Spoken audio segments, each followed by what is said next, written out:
Yeah. All right. Let me know when we're ready there, Jesse. Yeah, I'm refreshing YouTube. Okay.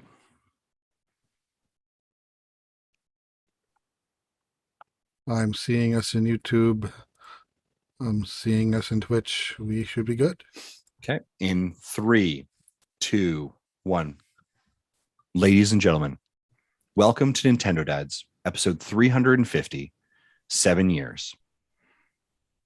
And they say that all good things come to an end, and it's been a long road.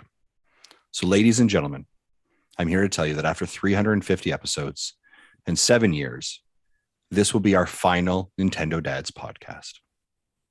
Who am I kidding? No, we're going to keep going until we're long and dead. Jesse, cue the music.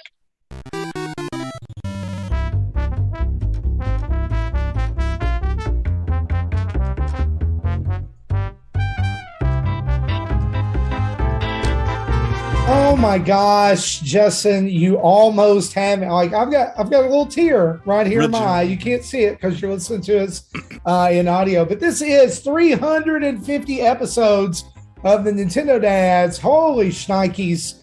It is November 4th, 2021, and we were going to put up an image, but we were just informed that Nintendo's already taken it down preemptively before we even got to celebrate.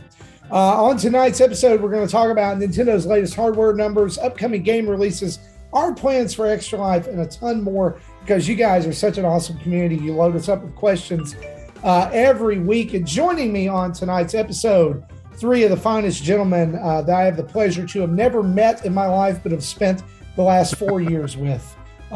Jesse Waldack, how you doing, buddy? Pretty good. It's kind of been a roller coaster of a week. This weekend, I started getting a little bit of a scratchy throat. My wife came home from out of town, and with that and more, so the first thing she thought was, okay, COVID test, and it was negative. But then that's good.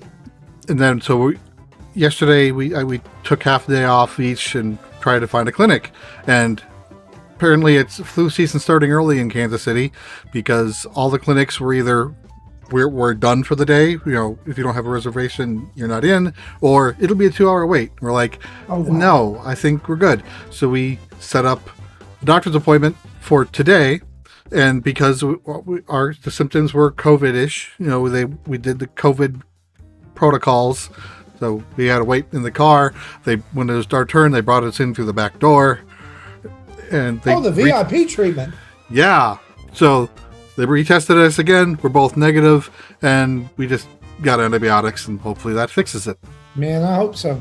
Look, it's my allergies today have been doing some kind of craziness going on too. So my wife is saying, we know it's not COVID death. It's just the regular old-fashioned death.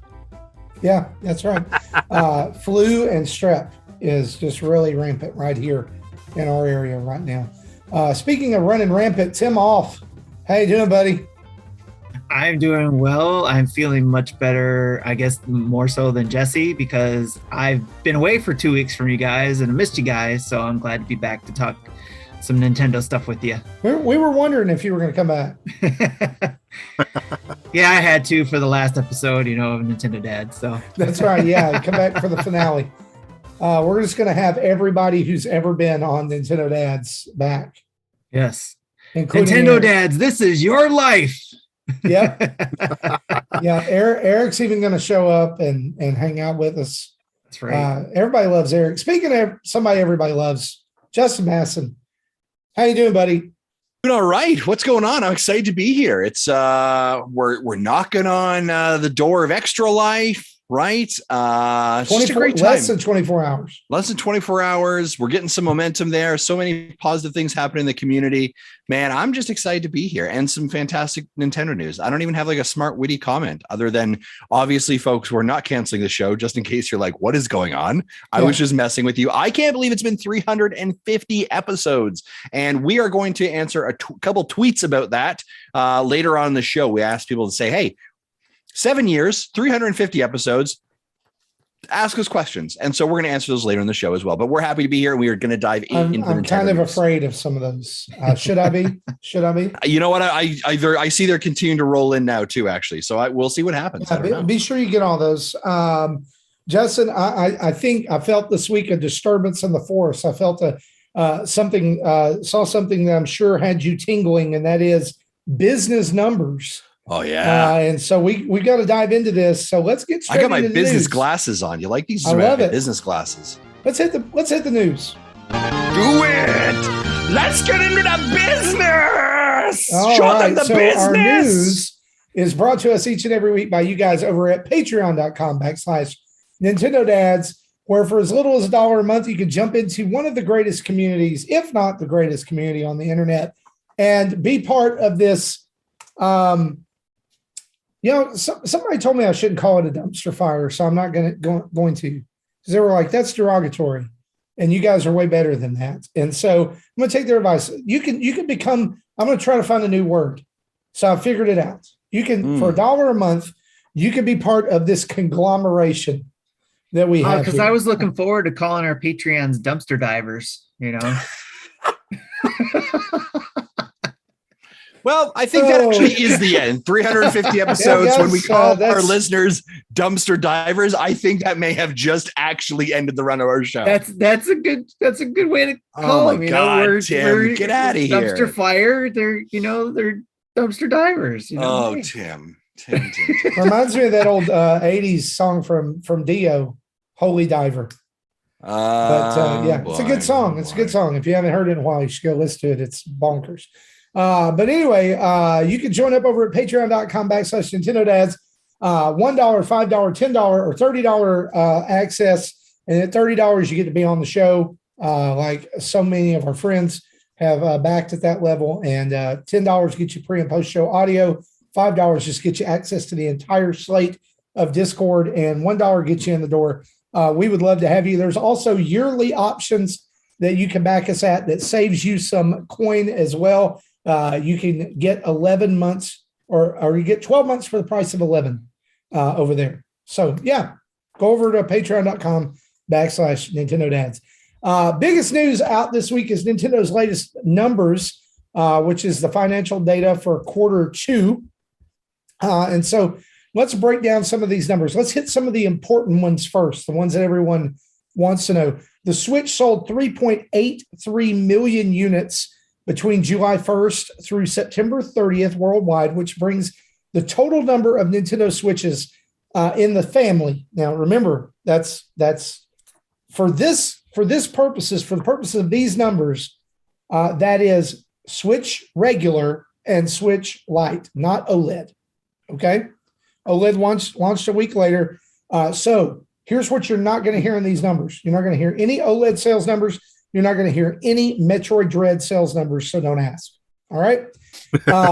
So this brings the total Switches sold worldwide to 92.87 million units. Holy crap. That means that the Switch has now outsold the combined sales of the Wii U and the 3DS. However, this is the lowest selling quarter in the last 6 quarters, which I'm anxious to talk about with you guys. Also, software, of course, the number one selling software is, again, Mario Kart 8 Deluxe at 38.74 million. It sold just above 1.6 million units in the last 3 months and has now outsold Mario Kart Wii to become the best-selling Mario Kart game of all time. And 26 first-party games are now million sellers. We won't break down all of those, but let's take a deep dive into these numbers, Justin. The first thing I wanted us to talk about together, and maybe you could guide us through here, is what the crap, man? Is it losing momentum? Lowest selling quarter of the last 6 months or the last 6 quarters. Yeah. Is Nintendo doomed? Well, I think, Nintendo should probably sell all of their IPs, give Mario to Konami, who seems like the most appropriate person for it to go to, and shut up shop and just pack it in. Right. Here's the thing.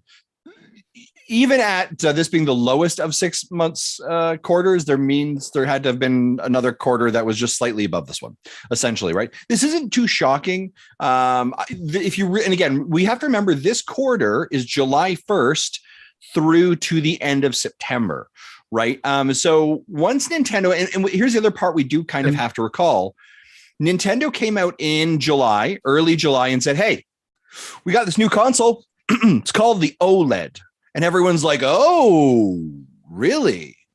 Maybe I'm not going to buy a new Switch. Maybe I'm going to hold off. Maybe I'm going to wait to do that refresh later. So this could be one of the reasons also.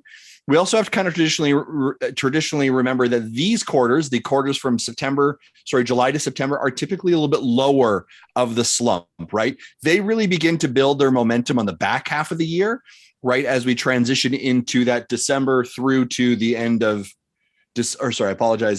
end of September through to December quarter. That's a lot of their momentum. Yeah. The holiday season starts in 3 weeks, and we won't know those numbers until first week February. Yeah, and I also think, like, from an overall perspective, I don't know if Nintendo has made a super compelling quarter for sales there, right?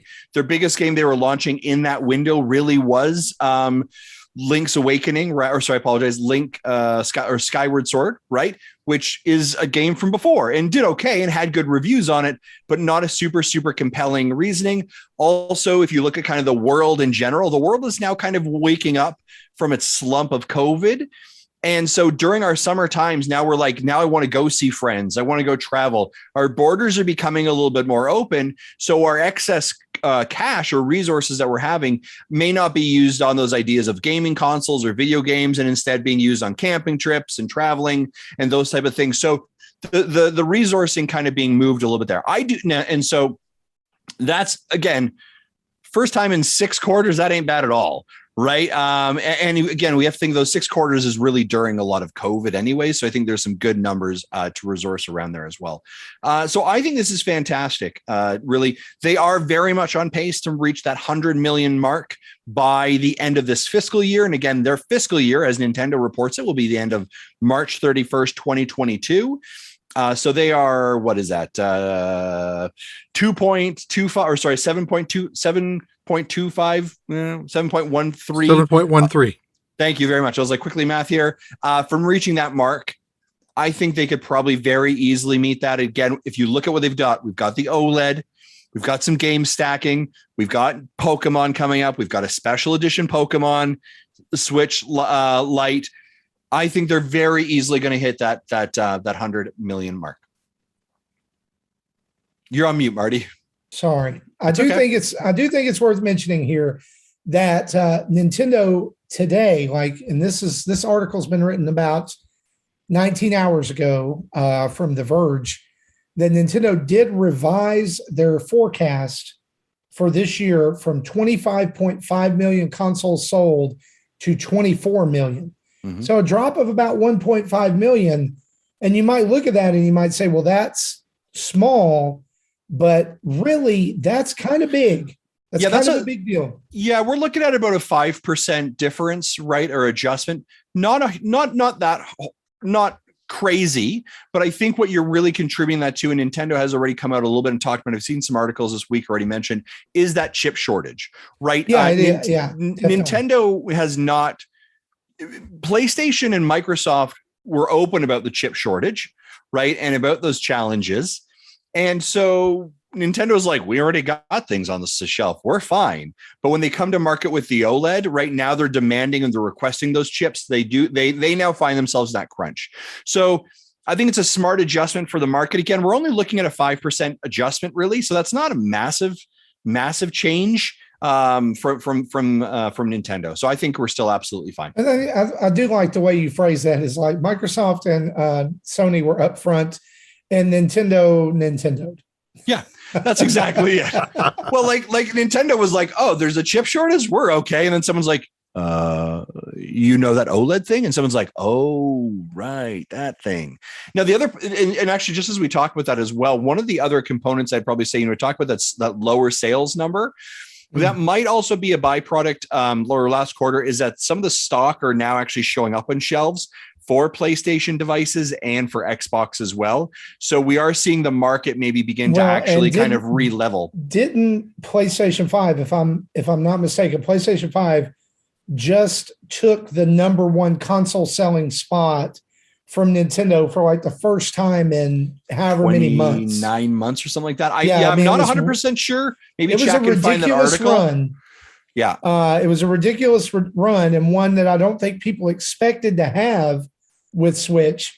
But on the other hand, there's been a lot of ridicule on Sony for people saying, yeah, they've sold 33.3 million or however much, but how many of those are actually in people's hands? Yeah. Because there's been this leak that came out from as opposed to scalpers' warehouses. Well, but there's also this leak that came out, this video that leaked of a back room in Walmart where there was like just floor to ceiling pallets of PlayStation 5 that reportedly they've been hoarding for months to get ready for Black Friday. Wow. That doesn't surprise me at all.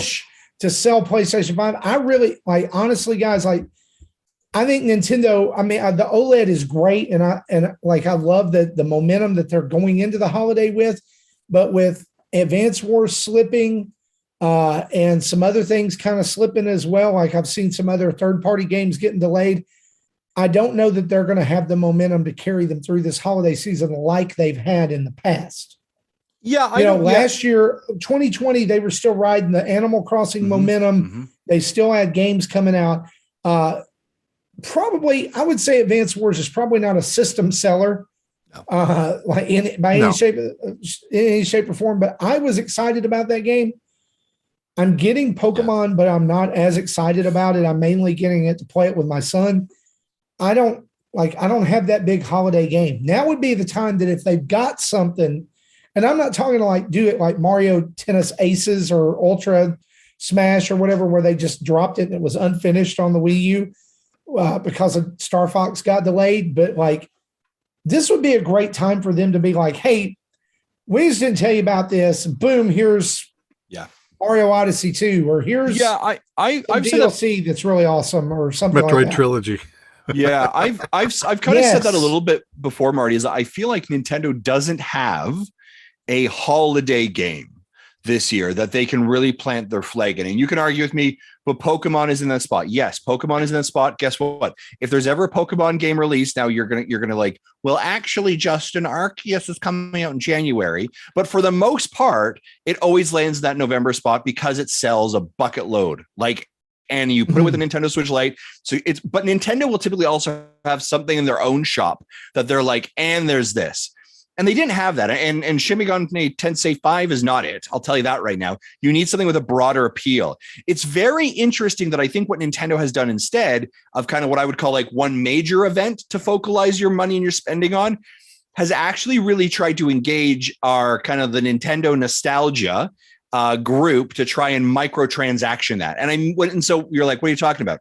What I'm talking about is the NSO, right? That $60 fee there. I'm talking about next week is the Game & Watch that comes out, right? By the way, come buy our controllers. But so instead of having one big event that they're wanting Nintendo faithful to go buy, they're looking for these small microtransactions to kind of accumulate that net profit to come in and say, listen, we didn't have a big tentpole game, but by the way, we offered some new downloadable content. We offered a controller. We offered some N64 games. We offered this Game & Watch thing. So piece that all together and you might have a good story to tell, as opposed to not having a big game to connect. Honestly, you mentioned in the Game & Watch reminded me, now would be a great time for them to say, hey, we've had this Zelda remake, or we've had this thing in development because we know we whiffed on the 35th anniversary. Yeah. And so here it is. But you're right. There's, or to swords me, on NSO. Woo, I'll take it.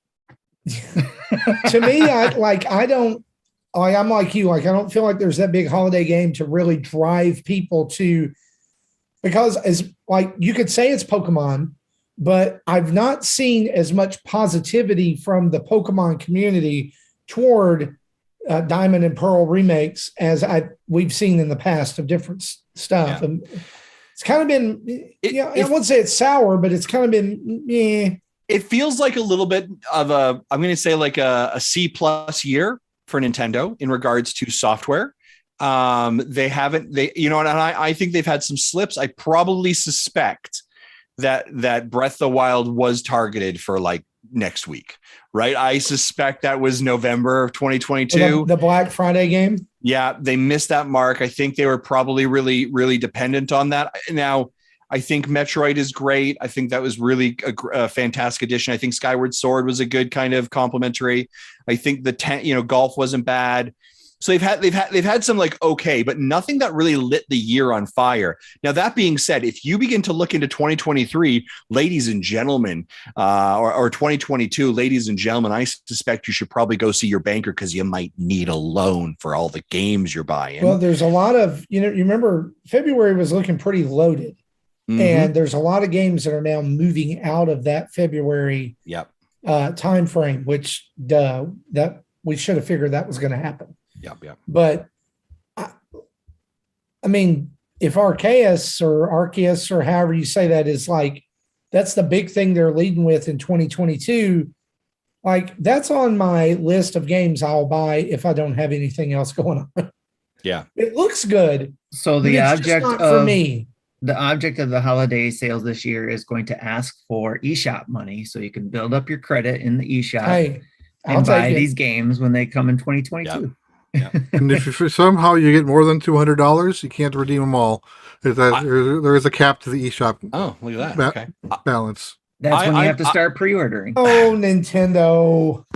But you know what, Marty? If you want to talk about such a parenting safe move, only being able to preload $200 into an eShop is such a kid-friendly move. Yeah, I'll agree with that. And a parent-friendly, because all it takes is for one kid to be like, "Oh, I can put in mommy and daddy's credit card," and you're like, $1,200 on the Nintendo eShop. $200 is an okay one to be like. So a couple. This is what happens if FIFA was. Yeah. Here's a couple of reminders as we kind of transition out of this and go talk about something else. There's only 3 Nintendo systems at this point that have sold higher than the Switch. That would be starting with the lowest and going to the highest. The Wii at 101.6 million. The Switch is on track right now. It's going to beat that. Yeah. That'll happen. Game Boy, 118 million, or 118.69 million. I think the Switch will overtake that. I think it'll probably be another year and a half. We'll see that happen. And then Nintendo's top selling system of all time, the Nintendo DS at 154.02 million. What do you guys think? Does the Switch have the momentum, or does it have the lifespan to overtake the DS? No, I don't think so. I think we're going to end up in the 120, 130 range at the end of everything. So the number 2 Nintendo system of all time. I want to say so bad that it would, but it's not feasible. Oh yeah, I would love to say it, but I know it's not going to happen. I think Jesse and I have made that comment before. Of like, we think it's about a 125, 130 marker. Yeah, this is where it'll end. Yeah. I think you're right, and I don't think it's an end per se. Let's say that. I don't think it's like Switch is gone. I think it's a switch to Switch Pro, whatever you want to call it. Yeah, eventually. I mean, I would kind of argue it all depends if Nintendo decides to ever change the brand Switch.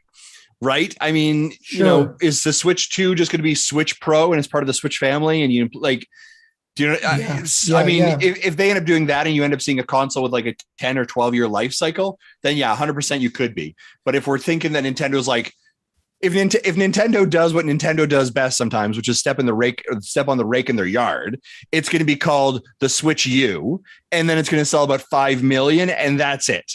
All right. Now they're moving on to Y. Next time it's the Switchy. Like, here's the thing that actually blows my mind about it, right? Like, let's go back to the idea that Nintendo had the Wii, and it was a gangbuster, and they're like, it's amazing and it's so easy, and they're like, everyone's buying it. They're like, cool, we have a new console. It's called the Wii U, literally adding one letter, and it basically sinks that entire console, right? And I'm like, you're out here being like, here's the Switch. And I was at that E3 when that happened. And here's the Switch Lite. I could hear the confusion. OLED, and I'm like, y'all are just like out here trying to like not get punched. Like, you're just asking for that rake, and you're like, I didn't get it this time. It's That is out the there in the only way yard, they're and gonna do. they're blindfolded and they're avoiding it. Yep. That is the only You- way they're going to do those numbers if they do keep that Switch family name like Yeah. they did They've with the got to. DS and They're DSi. locked in. I fully believe that Nintendo is, and you can shake your head, you can whatever at me when I say this. That Nintendo has now forever, because of the success of this, has forever locked themselves into a hybrid model. So nobody's argue saying that anything. point. So Yeah, I think that's true. The big question is, will the next system have backwards compatibility? If they were smart, it will. Even if it's limited. At least. Well, they did through the lifespan of the DS, the whole DS arcing family, all the way through the 3DS. So, and that's why 3DS even is before one of my favorite that, systems. Game Boy Color could play Game Boy games. GBA, you could play Game Boy Color games. oh, you had DS could play GameCube, GBA games. Wii U. Well, the Wii U couldn't play GameCube games, could it? No. That's why I kept mine. With modding, yes, but no. Backwards compatibility is going to be key for them in the future. Let's talk about this. I did want to run down, and I'm not going to go through all the numbers here, but the top 10 games as of September 30th by total sales right now, starting with number 10.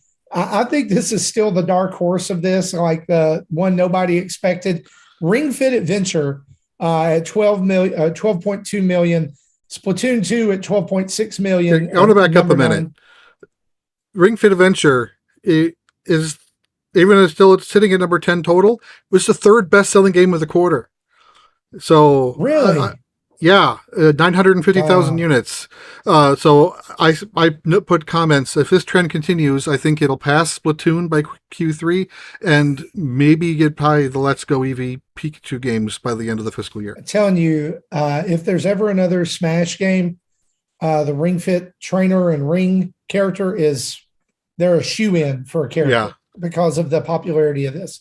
So Splatoon 2 sitting at 9 right now. Pokemon Let's Go Pikachu / Eevee, they're lumped together at 8. Super Mario Party in at 7. Super Mario Odyssey at 6. Pokemon Sword / Shield at 5.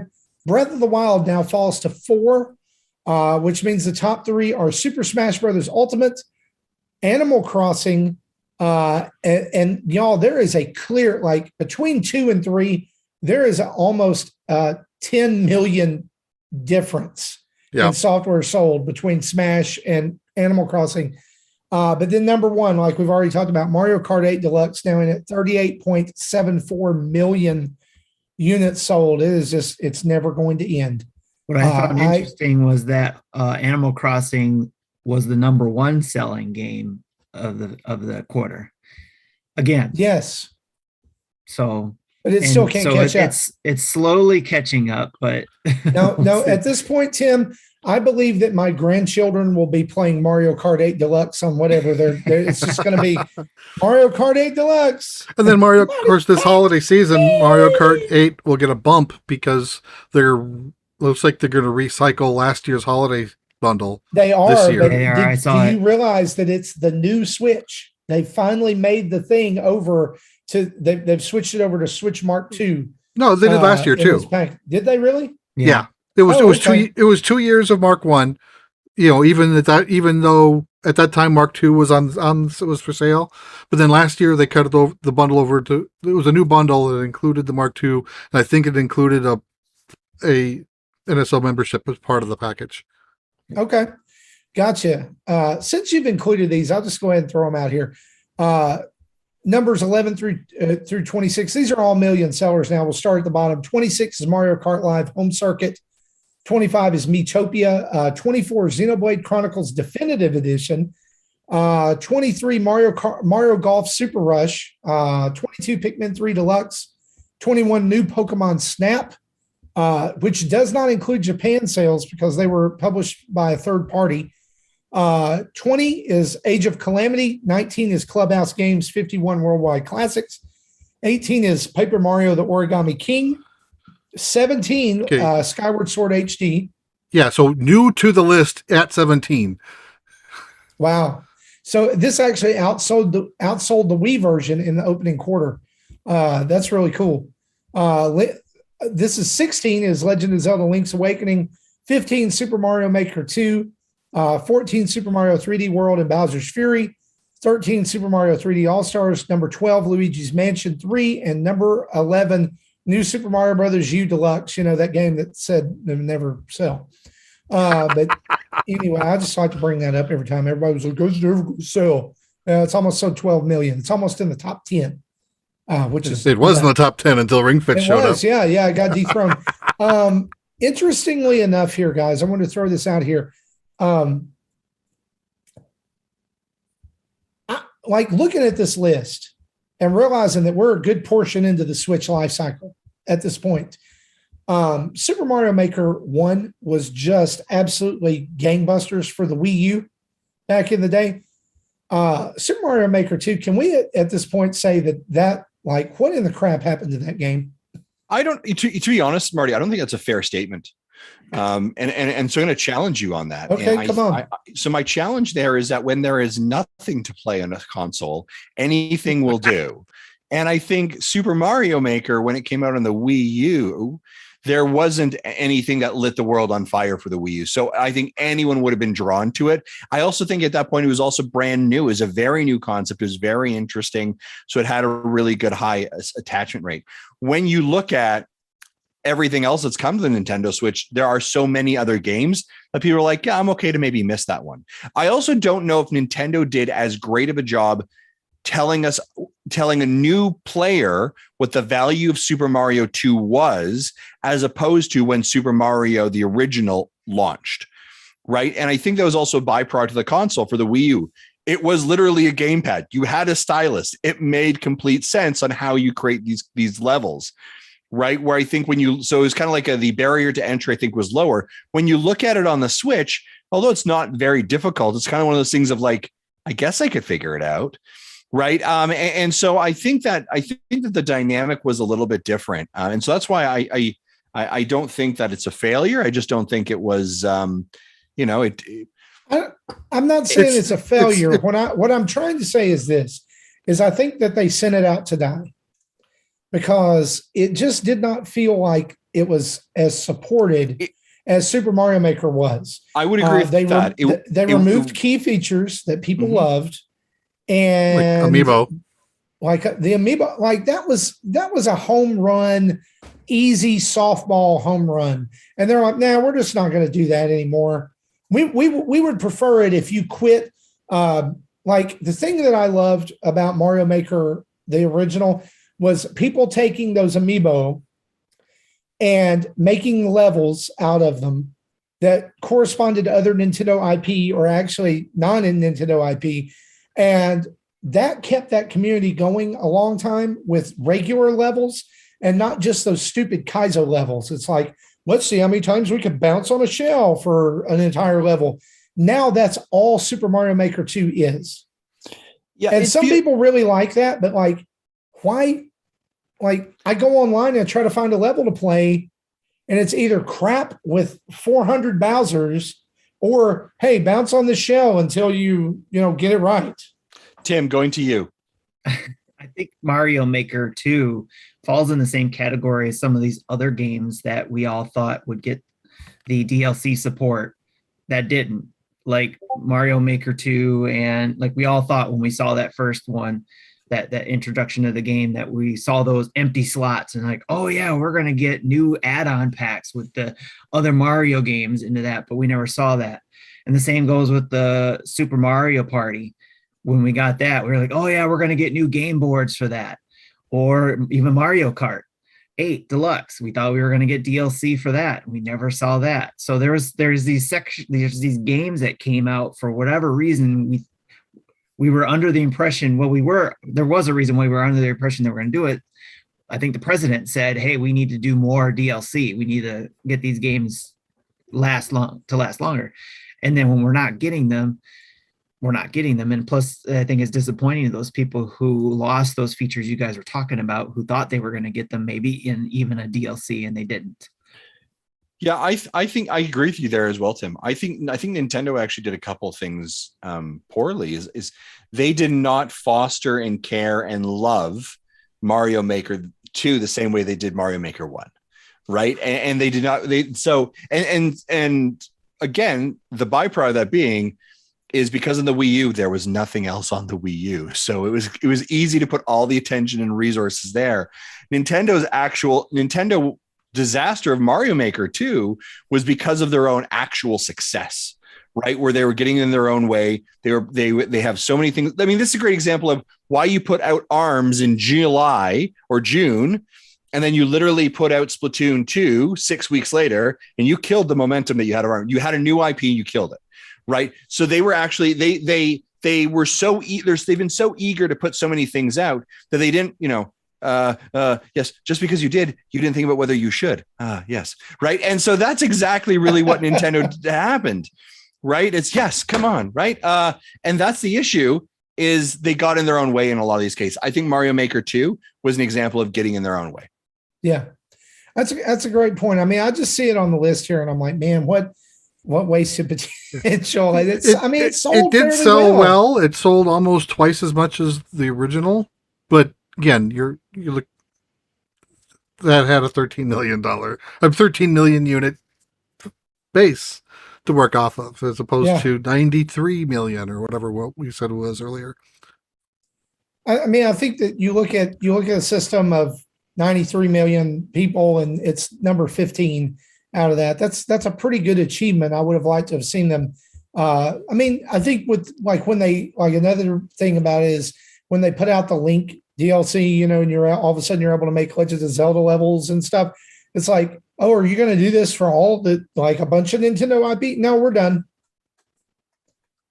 And that's what drives me crazy about Nintendo. We're like, oh, look what they did with the Nintendo Super Mario 35th anniversary. We're going to get the same thing with Zelda. Nope. Yeah. No. Hard pass. All right. Well, speaking of other games, let's share some game updates with you real quick. Mm-hmm. Just some upcoming first-party games you need to know about. Shin Megami Tensei 5 is finally releasing November 12th. It's Nintendo published in the EU, but that's coming this month. Also, Pokemon Brilliant Diamond and Shining Pearl are heading your way on the 19th, followed by Big Brain Academy, Brain versus Brain on December 3rd. This is one I'm particularly looking forward to. It's probably going to be our Christmas game because no Advance Wars. Pokemon Legends Arceus on January 28th. Triangle Strategy, no longer just a project. It's just Triangle Strategy. Spring 2020, along with Kirby and the Forgotten Lands. Spring 2022. Advance Wars 1 and 2 Reboot Camp in spring 2022. Splatoon 3 coming out in 2022. The sequel to The Legend of Zelda Breath of the Wild 2022. Bayonetta 3 most likely 2022. And Metroid Prime 4 sometime either right before the Switch dies or when the next system releases. Or both. So yeah, lots of things there to look forward to. Also, of note, Thunderful Games is going to be putting on their own announcement event November 10th. And it's actually going to be hosted by Mark Hamill, which is that's a pretty cool thing. You can also sign up for their newsletter at thunderful.world. And if you do that, you get SteamWorld Dig for free, which is pretty cool. I mean, it's probably the Steam version, as you've said here in the notes, Jesse. But yeah, I signed up for the list and we haven't received anything yet. So they haven't sent out the codes. I'm really hoping we get to see SteamWorld Dig 3 announced. Is there any doubt that's going to happen? I mean, like they're giving away SteamWorld Dig. Yeah, like it should. It should absolutely happen, right? But you're like, you never know. But yeah, I think it's going to be interesting. I don't know. Are we doing a live reacts to this? Do we have? We'll talk about that in post show. What day of the week is that? That's a Wednesday. Yeah, so I won't be available. Can't do that. Okay, that's fair. Yeah. Also, Super Mario 3D All Stars has been updated to 1.1.1. This adds Nintendo 64 controller support. As I saw someone on Twitter earlier say, an update for a game you can't get for a controller you can't get. Nice. So There you go. You can. I wanted to backtrack and say one thing that I saw in the numbers that was interesting. The playing card division of Nintendo was up 47% over the same quarter last year, where every other number was like 15 to 20% down. And their sales were 1.3 billion yen versus 800 million yen, and most of that increase was sales in Americas. So I'm not sure what cards they're selling in Americas that they didn't sell last year, but they are, and interesting. Getting some revenue. Is it the Animal Crossing cards? That could be. I don't know if that counts as their playing card division, or if they're talking about like their Hanafuda and their traditional playing cards. Gotcha. But yeah, Animal Crossing cards would make sense. I didn't even think of that. I mean, to me, that's the only thing I could think of that they're selling in card form right now. But and Series 5 comes out tomorrow with a new update. Didn't they do a collaboration with, what was it, the Sanrio, right? Wasn't that a big deal? So that may have driven sales. Yeah, and they sold a ton of those things. There you go. And they're back in stores right now. If you can get them. There you go. Tim's got his. Couple other game release updates we wanted to mention. Happy Game came out this week. It's not a game for your kids. Oh, okay. Promise. I was like, what is Happy Game? It's another one of those, like, everything looks good and then everything distorts and you're suddenly in a hellscape environment. That game actually came out last week, but since for some reason I didn't check YouTube videos like before we recorded last week, so I completely missed that game launched. So I added it to the notes this week. It's also 1313 in the eShop. So there you go. As you're listening to this in your audio device, you probably have noticed that Animal Crossing New Horizons has been updated to 2.0. That means that the DLC is live if you are an NSO member, or you can buy it if you're not, for $25 or $35 if you're Justin. The new update released late on November 3rd, and that included all of the new things, the free things, actually, being able to expand your storage, Brewster and the Roost and all that. And then the DLC should be available right now. Also, Aztec Forgotten Gods has been delayed into early 2022, as has Shovel Knight Dig, which somehow still exists. They just like, hey, remember this game? Yeah, well, we delayed it. Shovel Knight Dig looks good. I actually want to play it. So I would like this. Yeah. I would like to play this game. So, as a consolation prize, they unveiled another night. Okay. That's it. Folks, that's our news this week. Let's take a break right here and hear from our sponsor, Manscaped. Nintendo Dads is brought to you by Manscaped. Now, this holiday season, ladies and gentlemen, I'm giving thanks to our friends over at Manscaped. Do I tell my extended family that I have the Performance Package 4.0 from the global leader in men's below-the-belt grooming? Not to mention that it also includes a Lawnmower 4.0 trimmer to tame my bush and score brownie points with the in-laws. Now, hey, listen, gift yourself Manscaped, or potentially the man in your life who needs it. Join the over 4 million men worldwide who trust Manscaped with 20% off plus free shipping with the code NINDADS, NINDADS, by going to manscaped.com. Now, maybe you're like, Justin, I know about the trimmer. I know about all these wonderful, wonderful tools they have. What else they got? Hey, I got you and Manscaped has got you, because Manscaped has been busy and have just launched the refined body wash and 2-in-1 shampoo plus conditioner. Both feature Manscaped's signature scent and will help unlock your confidence this year. And let me tell you, I have been using the body wash. I absolutely love it. I love the smell of it. Man, it's fantastic. I'm going to be honest, your boys and your body will feel so fresh and smell so fantastic. So hey, start off your self-care routine with the ultimate body wash, shampoo, and conditioner. Again, head over to manscaped.com, enter the code NINDADS, NINDADS, and get 20% off and free shipping. Thanks very much to Manscaped for the continued support, and back to you. All right, guys, let's talk about some events.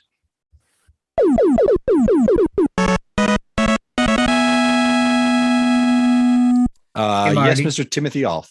Sorry, just because we were talking about game release updates and we posted it earlier, and we were talking about Yacht Club games. They did announce that they finished development of the Shovel Knight Pocket Dungeon this winter. So they did the development alongside with Mine 2D.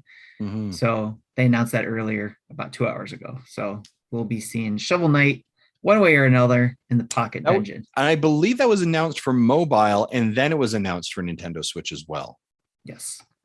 Yeah. So it's going to be out there if you absolutely want more Shovel Knight. I thought it which looked some fun. people do at this point. I would just like them to make, like Shovel Knight 2. I'd be okay with that. So guys, it is Extra Life weekend. And if you're listening to this on Friday, November 5th, we are beginning our weekend of Extra Life, raising money for kids in Children's Miracle Network hospitals all over the North America region at 6 p.m. Central Time on today, Friday, November 5th.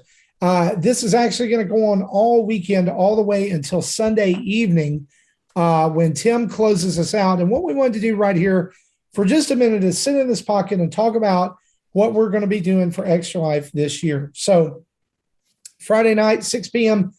Central, I'm going to kick us off with 24 hours of video gaming from Friday at 6 p.m. to Saturday at 6 p.m. Again, I'm going to mention all these games in Central Time, and you can extrapolate from there. As I close out my time, Jesse will pick up right there for a couple of hours.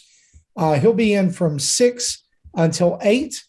Then Sam is going to pick up from the Retro Logic podcast, and he will go from 8 until 2 a.m. From there, at 2 a.m., Nick and Sean from the Game Pass News and Dad Crossing are going to pick up, and they're going to go until 12 p.m. That day. And then Drew and Hambone Johnny from Dad's After Dark are going to pick up with Mario Golf Beers and Birdies. I think this is really interesting. They're going to play Mario Golf. They both agreed to donate during their live stream for every birdie, 50 cents, for every eagle, $1, for every hole-in-one, $5. Then Nick and Drew are going to come back and close us out on Sunday with Tim beginning at 5 p.m. Central and running until 11 p.m. And Justin is going to be sprinkled in all weekend long. He's going to come hang out with me and play some Fortnite and do some things like that. Justin, where else are you going to show up? Have you got anywhere else confirmed? You know what? I haven't got anywhere else confirmed Justin yet. sightings. Yeah, I haven't got anywhere else confirmed for sure, but I do know. So for a great example, Marty, I'm joining you tomorrow night, midnight Mountain Standard Time, 1 a.m. Central. You and I are jumping on for a couple hours of Fortnite. I'm going to keep you awake. I'm going to help you grind up, get you some dubs, right? We're going to throw back some Monster Energy drinks, and I'm going to make some poor decisions in my life, right? So I'm excited for that. It's okay, because after you make that poor decision, you can go to bed. I know, it's exactly. I've still got another, 12 hours. I know that. You do, and so, I appreciate you for doing that. So yeah, right I'm going to jump in some other spots if I can, for sure. Okay, so cool. I wanted to let folks know where we are right now. Folks, our Nintendo Dads 2021 Extra Life team goal is $4,000, and currently we are sitting at $740 already raised before anyone plays a single game. My personal goal is $2,750. I've raised $505 of that. If you would like to be a part of that, right here as you're watching us, if you're watching this live or you're listening, you can head over to extralife.org, extra-life.org, and just search for Nintendo Dads or search for my name, search for Tim, whoever, Jesse. Let's go to our team here. Let's go to our team roster.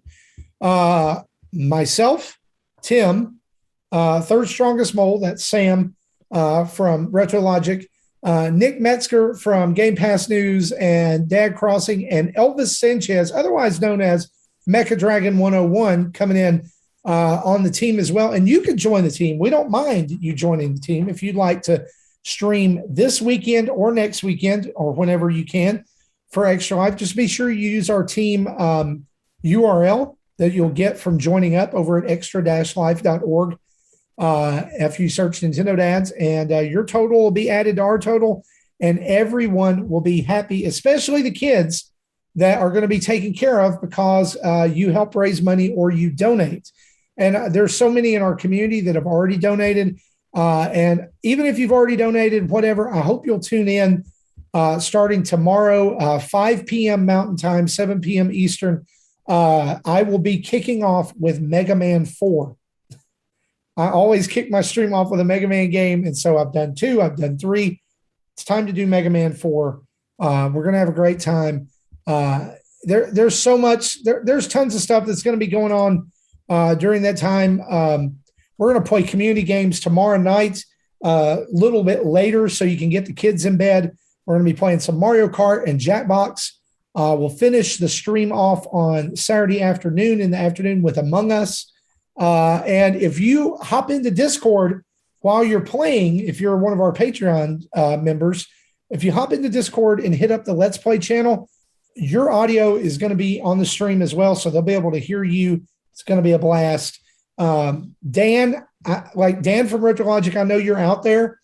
I'm expecting tomorrow night, there's a game on Jackbox Party Pack 8 called Drawful Animated. I really, really expect to see Sonic the Literal Stick of Dynamite make an appearance. Nice. And just for those of you that are wondering, you're like, okay, so what if I can't donate? What if I can't? Hey, listen, here's all you got to do. Just tune in. And where are you tuning in? You're tuning in on Twitch. We are on Twitch. We are streaming and co-streaming all of our content, right? Same with on YouTube. And I believe, Jesse, we've got the plugin to run on Facebook now, right? Yep. So we are going to be everywhere. So even if you're like, hey, I can't afford to donate. That's okay. We're all in our own financial situations. You do what's best for you, but maybe you can watch, maybe you can drop in a comment, maybe you can cheer on someone, maybe you can share with a friend, you can promote, encourage others. Man, this community is all about bringing people together and supporting and encouraging each other. So even just showing up and being like, awesome job, Marty, keep going, way to go. Congratulations, Jesse. Awesome job, honestly, Sam. Just be there. I'm glad you said that. Like, you don't know how much that, like, 2 things keep you going during these streams. Number one is donations. Cocaine is cocaine. No. Okay. Sorry. My bad. I assumed. You're going, Justin, this is not Mega Dad's Extra Life. Right. Sorry. This is Nintendo Dad's Extra Life. Okay. So 2 things keep you going. Number one, it's those encouraging messages like you just talked about. The other part is donations. Seeing that notification come across your screen that you've gotten another donation, being able to read that out. We're going to thank all of our donation partners during the stream as well. And listen, if you're still on the fence, we're giving away some pretty cool prizes. Man, are we? Let me start with this. We're giving away game codes. We're giving away eShop money. We're giving away PDP accessories. They've sent us, guys, a 16-pound box of controllers and Pixel Pals. Big thanks to our friends at PDP. Oh my gosh, they're so good every year to do that. Manscaped sent us one of their Performance Pack 4.0s that you just talked about earlier in when we broke for an ad. That will be sent to somebody. Every pack is gonna get some of these cool Nintendo Dad stickers that we have printed up. Everybody's going to get, it's any donation amount. All right. So if you give $5, you give $10, you give $1, you're going to get your name entered for every donation you make to do that. And Tim, are you going to talk about the coolest prize that we've got? Is that why you're raising I'm leaving that to you. I was going to mention something else, but go ahead. Okay. So here's the deal. One of our patrons, Bruce Patterson, native of Canada. Great Canadian. You know what I'm saying? He's a freaking hero, eh? Just a real champ up here. I'm going to tell you this. He's been working on this project for years, literal years. He's been trying to get this done at work, using some time that he had. He has made a one-of-a-kind Triforce out of steel that he has grinded down and polished. If you want to see a picture of it, you can head over our Twitter account right now. That's at Nintendo Dads. We're going to be giving away that to one lucky winner. Whatever the donation is, you're going to be entered to win that. Unfortunately, if you are a family member of the Nintendo Dads or you're on one of our shows, you can't win. Right? And like, I want to win. Like, I really want to win this Triforce, but I was going to pull together so much money so I can get every dollar to count for being a draw. Well, here's the thing. The hope is always that he's got another one that he squirreled away, and he's gonna send that. So we can't. Yeah, it wouldn't be fair. So we've got people who are donating from outside the community or inside the community that are not part of their shows. And so we're not going to give prizes to show hosts or family or anything like that. If your family wants to join you, your prize is that you're raising money, and it's going to be you're helping kids. Yep. Tim, you had something about Extra Life. Yeah, I always say that make sure you also tune in to each one of these shows, because sometimes each show host does something crazy and gives a prize away that's not on the list. They say, hey, somebody donates right now this amount or within the hour, I'll send you this. So be sure you're listening at those times too, because I actually have a prize that I'm going to be giving during my time that's not on this list. Can you give us a little hint? If you have an OLED Switch and you've been eyeballing a case of sorts for it, I have a Skull & Company white case and grips that I'll be giving away during my my 6 hours of showtime. That's awesome. Jesse, also, I think you have some prizes that we've had but we've not given away. What do you have? I have 4 flip grips, and I also have another of the Manscaped packages, so we'll have 2 to give away. Awesome. Justin is also going to give away him taking his shirt off if we meet our team goal. Is that right? That's where my money's going. That's where it's going. Oh, wait, did I have myself unmuted there? Sorry. With NINDADS using the Manscaped trimmer to take off the chest hair, written in like Please, 2021. You heard it. It's happening. That's it's even happening. Better. NINDADS 21 in the chest hair. And then if we reach our goal, Tim and I look donations right now. Can we like something right now? Somebody go donate $10. Why don't we do this? If somebody donates right now, maybe, or in the net before the end of the show, why don't we just enter in for a draw for a giveaway? You got some sweet gear right there right now, Marty, don't you? Yeah, let's do it. Somebody makes a donation right here as we're recording. We'll call you out, we'll shout you out, and we will enter you in a drawing. If there's multiple people, let's do this. Let's do this. Anyone that's entered in the last hour between now and between the end of the show. How does that sound? Because I think someone said I just donated right before I volunteered to do a prize. So that's good. Yeah, sometime in the last hour. Let's do that. There's been people donating all day today for Marty's, and then somebody actually donated to each of the people on our team today. Awesome. Which is and also if we reach Bruce, actually, I think it was if Bruce. we reach our team goal, Tim and I will destroy our taste buds. Yes, I've been warned. I've been warned. And I forgot that too. If I meet my goal, I have this can of flaming hot Mountain Dew that we're going to refresh ourselves with, as well as some ghost pepper potato chips. Have you? You brought up the Mountain Dew thing. Not my favorite thing. Have you tried the Ginger Snap Mountain Dew? Have you seen that abomination? Oh, what? It's a Ginger Snap Mountain Dew. What? Ginger Snap Mountain hold Dew. on. Where do you get this? It was at our gas station. So the only one that I've seen is the exclusive Kroger thrashed apple Mountain Dew that tastes like a green Jolly Rancher.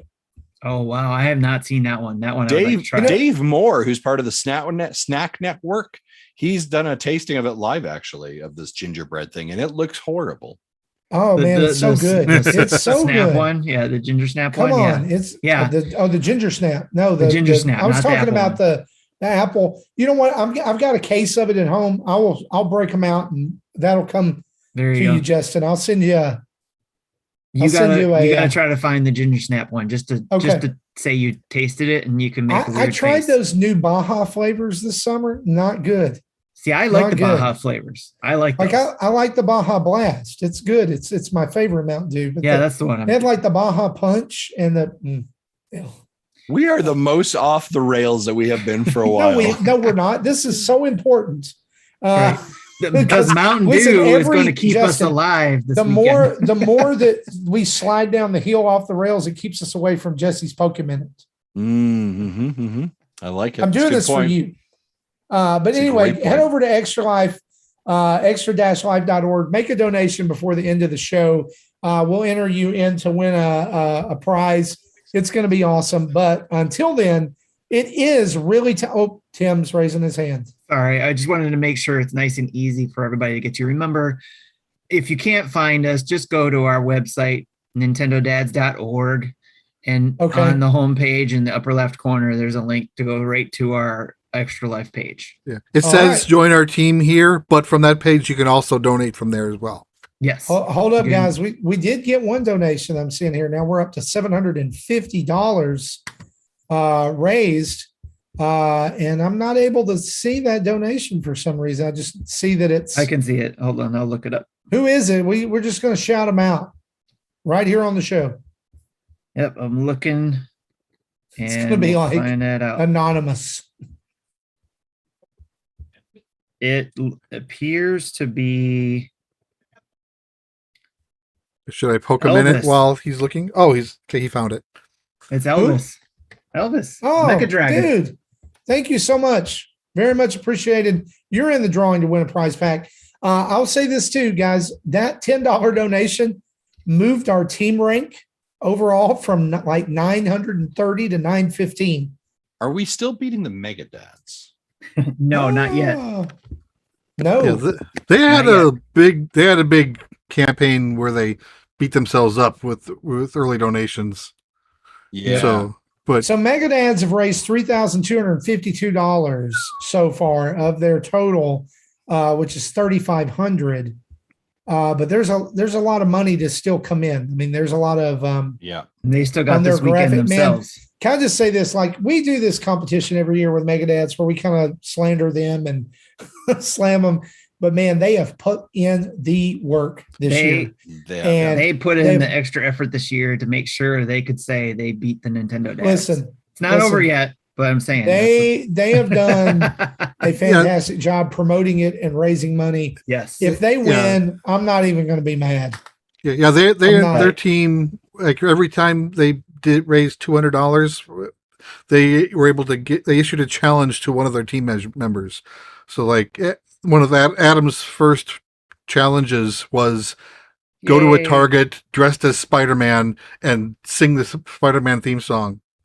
And getting raided by the Nintendo pals. Woo! Sorry for the interruption. So they had all sorts. Like one of them, I think John sent someone a mermaid outfit that he went to the beach. Yeah. Wow. So they and it just things. I think things escalated. I haven't kept track of everything they've done. Awesome. Well, guys, as we round this out, just be sure to tune in this weekend on Twitch, on YouTube, on our Facebook page for lots of Extra Life. And be sure to, just keep it locked there all weekend. If you can't donate, share it with people. Make sure people know about it. The real winners of this are not the people that get the prizes or us. The focus is on the kids that are going to be benefited, the benefit from the money that you donate.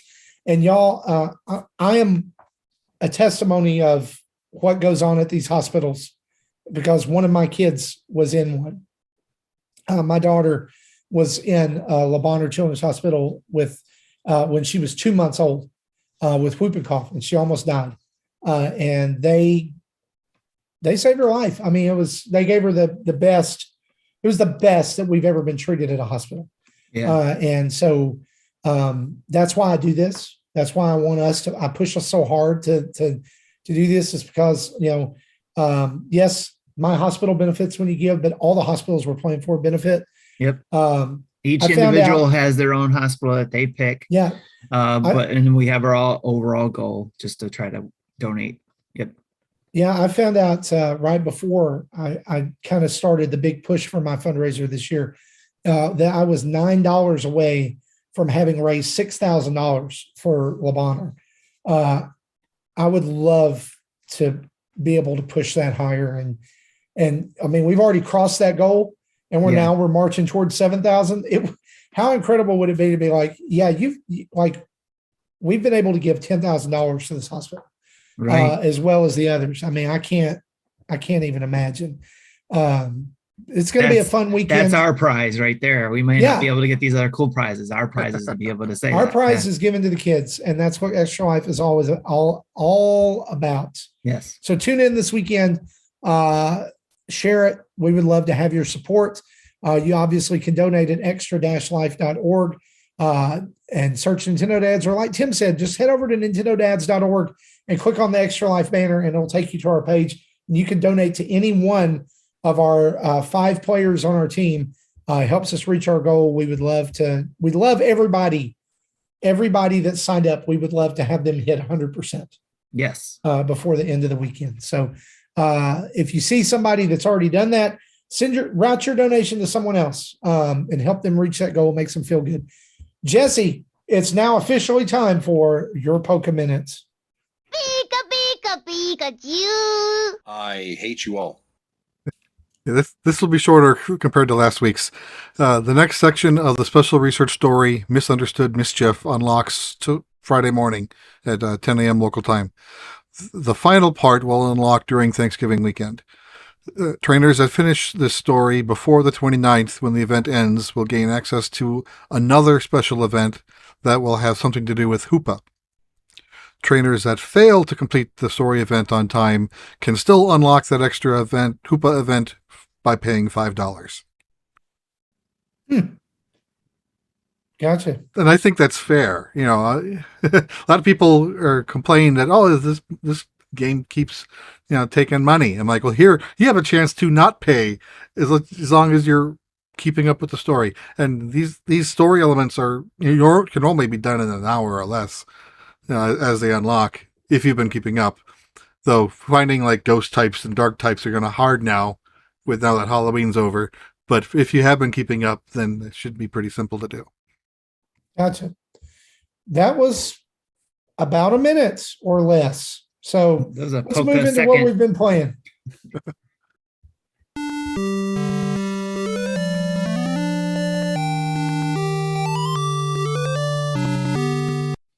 All right. Let's see. Who's up here? Tim, God, you wrote a book. So why don't we talk about what you've been playing first? Oh, it's not that bad. It's only because I haven't been here for 2 weeks. Is this 3 weeks worth of games? Not really, because I haven't been able to play as much as you'd think I would after 3 weeks. But I wasn't able to be on the show 2 weeks ago when I beat Metroid Dread, but I did beat it. Sammy also beat it as well. And of course, he always says hi to you guys and to the community Sammy. As well. But he was so thrilled when he beat it, because this is a tough game for us gamers who don't play as good as some of y'all. So it took me 16 hours to beat the game. It took Sammy less, I think maybe 12 hours if I remember correctly. But still love the game. It's definitely on my game of the year list. And we'll be talking about that, I'm sure, next month. Disco Elysium, I played a little bit of that, and I also have a video of what I played. I actually streamed that one, and it was a lot of fun to stream because a lot of people showed up. I think Hambo and Johnny, was there too, but and I forget who else. Even some people who don't come to our shows normally was on YouTube watching and helping me get through it. Like this guy named Caesar. He was just telling me how much fun he's been having with the game. So Disco Elysium is definitely, it's an RPG, but definitely different from any other RPG I've played as far as story beats go and stuff like that. And it was very interesting to play, and it was very fun actually to play with people watching. I thought people would be kind of bored, but people were having fun with the choices I was making and telling me, some things I should do or whatever. So, and it's definitely aesthetically different game than some of the others I played. So something to check out. Again, Disco Elysium, the final cut. I also played the Crysis Trilogy. I streamed that one, I believe, as well, because I opened up each game to show whoever was around watching it. And it's also recorded, so you can go back and watch the replay. But I went into each game, even though we got Crysis Remastered, the first one, and I did that review, I think almost a year ago. I did that video. I reopened that one just to get a feel for the game again, show everybody what it looks like, and then went to Crysis 2 Remastered, and then Crysis 3 Remastered. And you can see that even though all three games were remastered, each game progressively looked better as well as I opened them up and got into it. But I think that even though I didn't finish the first game, I think I'm going to probably jump into Crysis 2 Remastered right away when I go back to playing that game, because the storyline seemed to be very interesting about just good old government conspiracies and some alien conspiracies and all that kind of stuff. So it seemed like it'd be kind of fun. Tetris 99, of course, I played that and completed my run to get the Metroid Dread theme for Tetris 99, and that is the theme that it will live on forever until maybe Metroid 4 Prime 4 has a theme. But that's what it'll be living on from this point on. And that was a lot of fun. I actually got to it pretty quickly. So Gas Guzzlers, I played that game. I think it's actually called Gas Guzzlers Extreme. It's a car combat game, and I also have a video out on that on the NintendoDads channel of my Let's Play of that. It's actually a lot more fun as I keep playing it, but I was a little disappointed when I first started playing it because I found out it's only a one-player game and not a local couch co-op type game or even online. It doesn't have any online features. It's just straight up one-player racing game, but has car combat elements in it. So if I were to compare it to anything else, maybe some a little bit of Twisted Metal, of course, because of the car combat, and then probably some Split Second because of the environments, the involved environments, maybe not blown up so much, but just the feel of it, the combat and the storyline of that is kind of military-esque, where you get recruited by the military to help with these car combat races and stuff. So it's actually got a story. So it's pretty fun though. I've been having a lot of fun with it. It's a good racer. I think I said this in the video, but it is $50, a little bit on the expensive side, I think, for what I was expecting for only being one player. But if you're into racing games and you're in the combat stuff, it's a pretty good pickup, and maybe just add it to your wish list if you prefer to wait for a sale on that. Genesis games, I've been playing those since it released on NSO. I haven't touched any of the N64 games. In fact, I was talking about this with the Retro Logic guys, because I was on the show with them this past week, talking about my experience a little bit with the Genesis games on NSO, and this is why I like the NSO stuff. And I know you guys talked about this all last week, but for me, I was all in on the NSO because Genesis and N64 games I'm not nostalgic for, but I didn't get to play. So I'm looking forward to trying out these games I didn't get to play. So it gives me that option without having to go buy it anywhere or emulate it anywhere, even though these are emulated. Not going to get into that. It's still, I have been having a lot of fun with the Genesis games in handheld mode, not on the TV, but in handheld mode. It's working out with the Joy-Cons and all that kind of stuff. The two games I've been focusing on lately is Strider and Sonic 2, and I'm in the Aquatic Ruin, the Aquatic Ruin in Zone 2. So I made it that far, which is farther than I made even in Sonic 1, I think. I think I even got to Zone 2 in Sonic 1. So, which I think helps with this is the save states. So that's what I meant. Strider's just a fantastic train wreck, isn't it? It's a fantastic looking game for its time, but man, it is something to behold. I was playing it the other night because I remember when I first got a Sega Genesis as a kid, that was a game that I had seen so much about in like EGM magazine. Right. Yeah. Same here. I was like, oh, man, I want this game so badly. Never could find it. I wanted to like rent it first or whatever, but it's one of those really early Genesis games nobody really picked up it. Oh, wow. It's man, Yeah, it's there's tough to stuff play. happening, and you're just like, Not what great. is going on? Yeah, and I don't know if it's because of the Joy-Cons, the controllers and all that kind of stuff, and just not having a D-pad too, but I can switch out that left. See, I've got it. I've got the SEGA pad. I've got I got one. I managed to get one.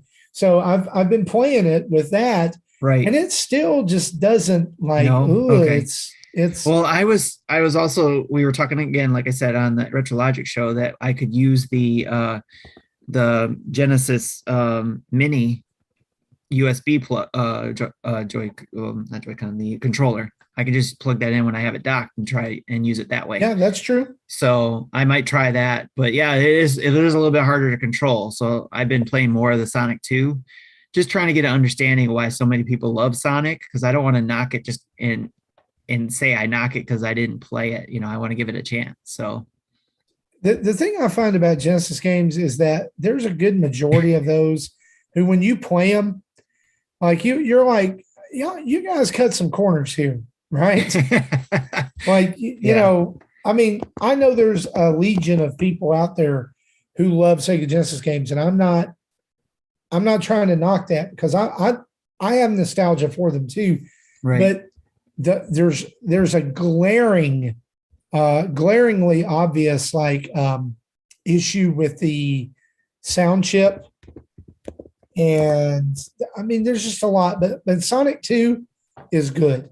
Yeah, Sonic it's playing very well for me. It's just I've had to learn, and again talking about this with Retrologic guys, I had to learn that you can't play Sonic like a Mario game. It's totally different, and it's all about the speed and all that kind of stuff. So so that's why I'm trying to keep that in mind when playing it. So, and then finally, I've been playing Animal Crossing New Horizons, of course, because of the 2.0 updates.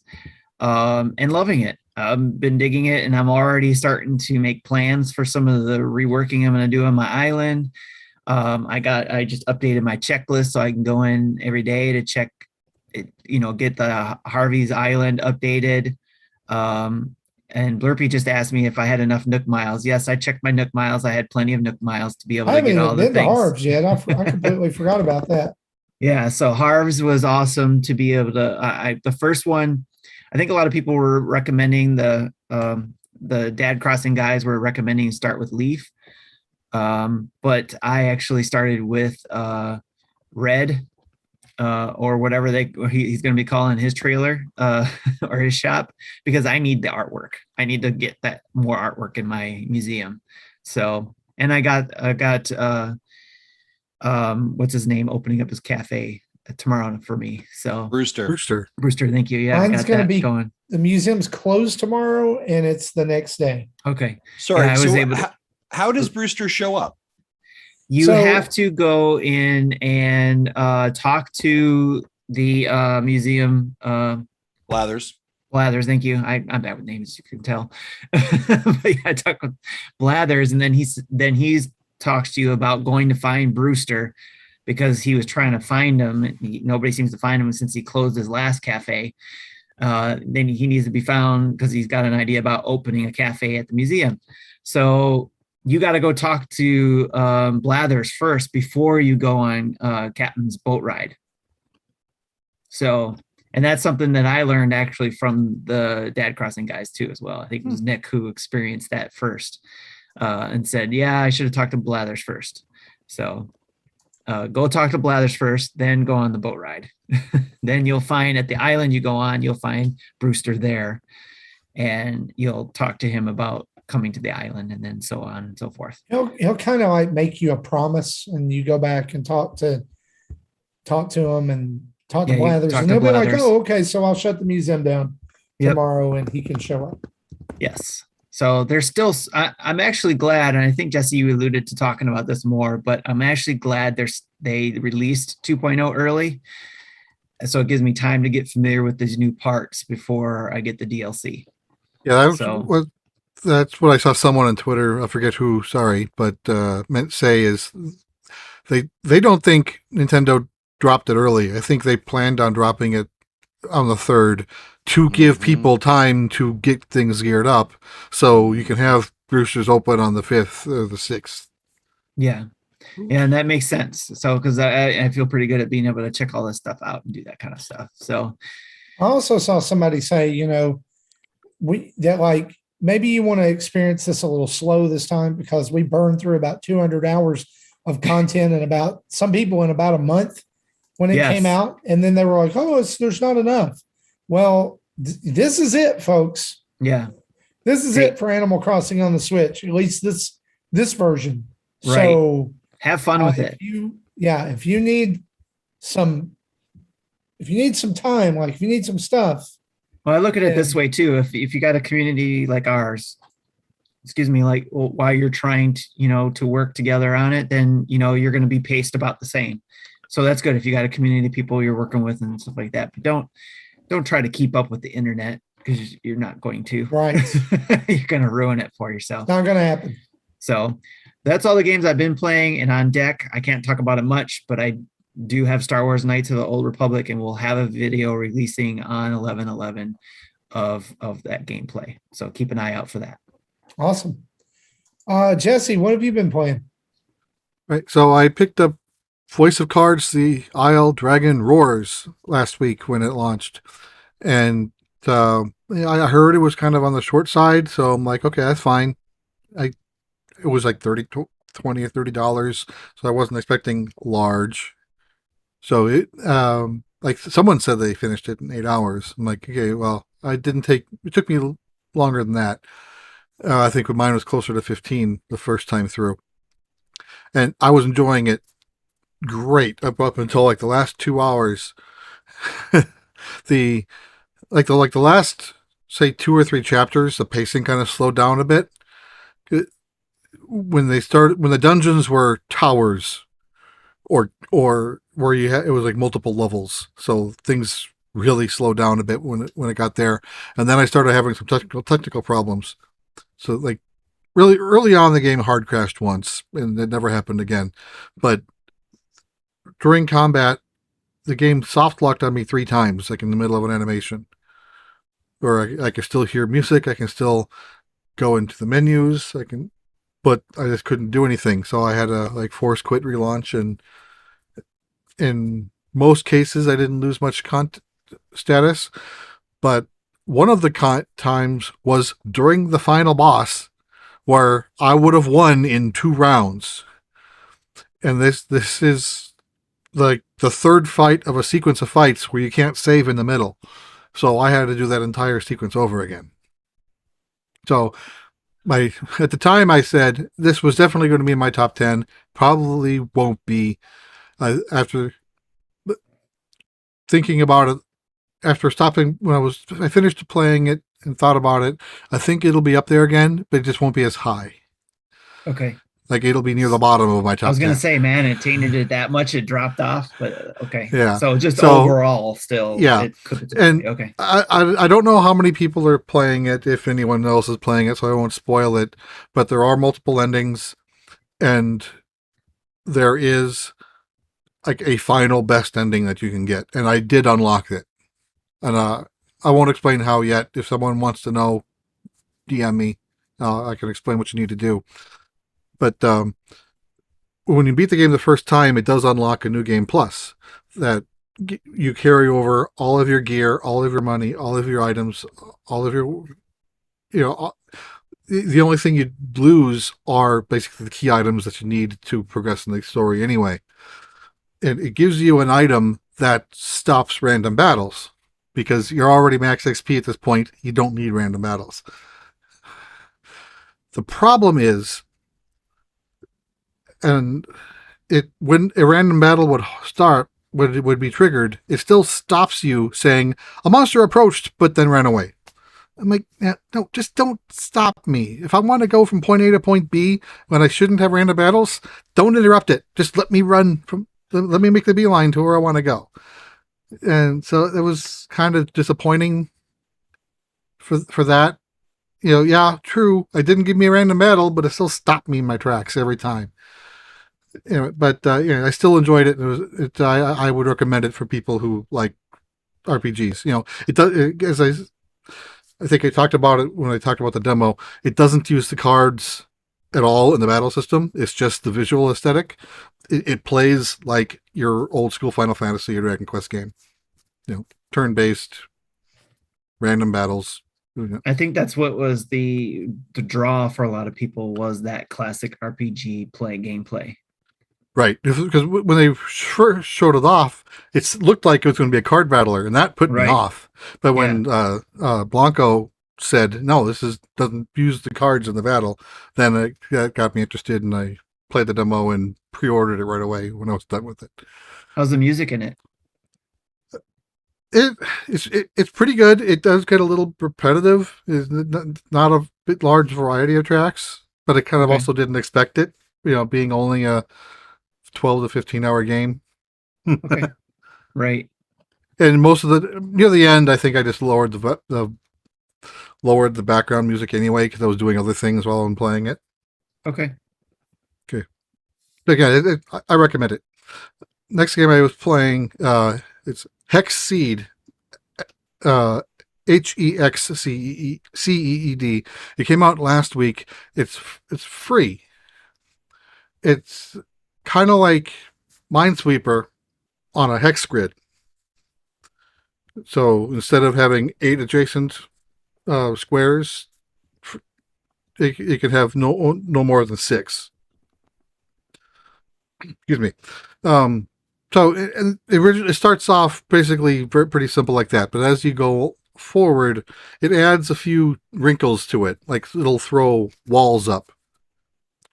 So, like if there's a 0, normally I can just mark all 6 around it. Those are safe spaces. But if there's a wall next to that 0, then what's on the other side of the wall is still unknown. Because there still could be a bad space there, but because of the wall, the 0 doesn't count it. And you also have a few other things that'll add, like red arrows, which instead of the 6 hexes around it checks everything in a straight line, and it sometimes can go past your normal view, so you're gonna have to zoom out or scroll to see everything. And there could be multiple red arrows for everything on this diagonal and this horizontal, or for this vertical. And there's like cone shapes. So there's various other things that a game does to make it more complicated. And so if it was just simple Minesweeper but on hexes, I probably wouldn't like it as much. But this does add a little bit of extra challenge, so I'm liking it. So the reason why it's free, and you get like 500 puzzles for it for free, and and to some people that's enough, and some people they'll never get that through that many puzzles. But how they're monetizing this is they have paid DLC, a new puzzle pack of about 100 to 150 puzzles a month, releasing the last Friday of each month. And it started in October 28th when it released. And so you can pay $1 per month to get that puzzle pack. And this will go on for 12 months. So it'll end in September, the last Friday of September. So if you do it month by month, you pay $12 total. Or you can pay $9 for the season pass and get it all. I haven't decided yet. Because normally when I stop playing a game, I don't get back into it.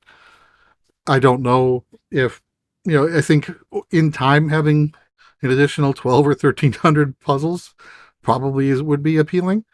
I probably will pay for it. This time I haven't done it yet. So I think that was an interesting way to sell the game. That does sound interesting. So if you're if you're unsure about it, it's free. Give it a try. Different way to do free to play. G. Acre says sounds like Uncle Jesse's Puzzle Minute. Yep. Well, okay. I mean, Okay, the last game I want to talk about is actually a ROM hack of a Zelda 2 game. This is I forget the name of who created it, but he worked on it for like a year and a half. And this is thanks to Jason B from our Discord, who bringing this to my attention. It's called Zelda 2 Amida's Curse. So it uses the Zelda 2 engine, but pretty much all the music is revamped. Most of the art is revamped. The world maps are revamped. The dungeons are revamped. And it does a lot of... It cleans up a lot of the problems the original game had. Like, there's no random battles in the overworld. So you can explore and check every square to see if there's something hidden in there. They still will have the action cells that will trigger a scrolling sequence where you have to do fight. That's fine because you still need to gain XP somehow. And it sounds like it has more than just the 6 dungeons. I forget how many. So not every dungeon even has a boss. And the XP system is similar. So I think I'm up to like 667 or 677 for my stats of attack, defense, and life. I think that's how that worked. I forgot. But anyway, I finished 4 dungeons. I just found the entrance to the 5th, and it does. Because there are no maps around, this game is relatively new, only releasing a week ago. So there aren't any maps around. So you're really kind of figuring things out on your own. And so I got lost a few times. And in Dungeon 4, I ended up forgetting a key. And so I couldn't figure out how to open the last door to get the dungeon item. But so the author of the ROM hack kind of gave me assistance telling me where the last key was. Otherwise, I would still be stuck there. But I'm enjoying that. Because of how the legalities of such a game, I can't share where I got it. But if you search, you can find where you can download the patch and with instructions on how to patch a normal Zelda 2 game into this version of this game. Interesting. And I think most people are playing it on an emulator. I've actually loaded it on my modded NES Classic, which kind of has the drawback of I can't update it and save my progress. I tried, like the version I started with was 1.2, and the person has put out some bug fixes up to 1.4 released yesterday or today. And I tried extracting my save state, loading 1.4, and then loading my save state onto that, and it didn't take. So yeah, I think if I was playing it on an emulator, then something like that is easier to do. So there's a little warning for people who want to give this a try. It might be better to play it in an emulator versus loading it on your classic. Alrighty, Justin, you're up. What you been playing? Games and like What Les the Galaxy. What is going on with Justin? Justin's Still good. dying. You're just sitting there, bud. Max Headroom Justin. I think he just said he'd been playing games. Yes. So, there he is. And there he I spoke goes. too soon. Jeez. And there he goes. Well, Cool. while he's getting that figured out, I'll just say this real quick. I forgot to mention that I also have been playing on my PC Age of Empires 4 through the Xbox Game Pass Ultimate PC, or the Ultimate Pass on my PC. So, and I've been having, I loved Age of Empires and Age of Empires 2, so I was really excited to check this out, and I got to play it on my PC, and it's a lot of fun. Can All you right. hear me now? Can you hear me now? Yes. Yeah, we can hear you now. Okay. So I got And 5 then he dies. games within 2 minutes. Die again? It keeps going in and out there a little bit. Like, it just can't handle you. I don't know why. It just can't handle you, Justin. Because there's just too much massing. It's like there's an overload on His of massing. his eyes are moving. Yeah, I see eyes moving. Yeah, you might need to kill Zoom, relaunch, and rejoin the call. Yeah, we'll be here. There he goes. Yep. Well, while he's gone, I'll go ahead and talk about what I've been playing because it's very minimal. I've been playing on Animal Crossing a lot like you, Tim. I jumped back in kind of about a week ago ahead of the 2.0 update. I knew I needed to get the roaches out and clean up some weeds and stuff like that. So I went back and none of my villagers had moved. And so that's good and everything. I'm back in eager for the update. And then I've been playing Fortnite, leveling up. I believe I'm level 68 now for this season. I'm just still not feeling this season. It's not all that great.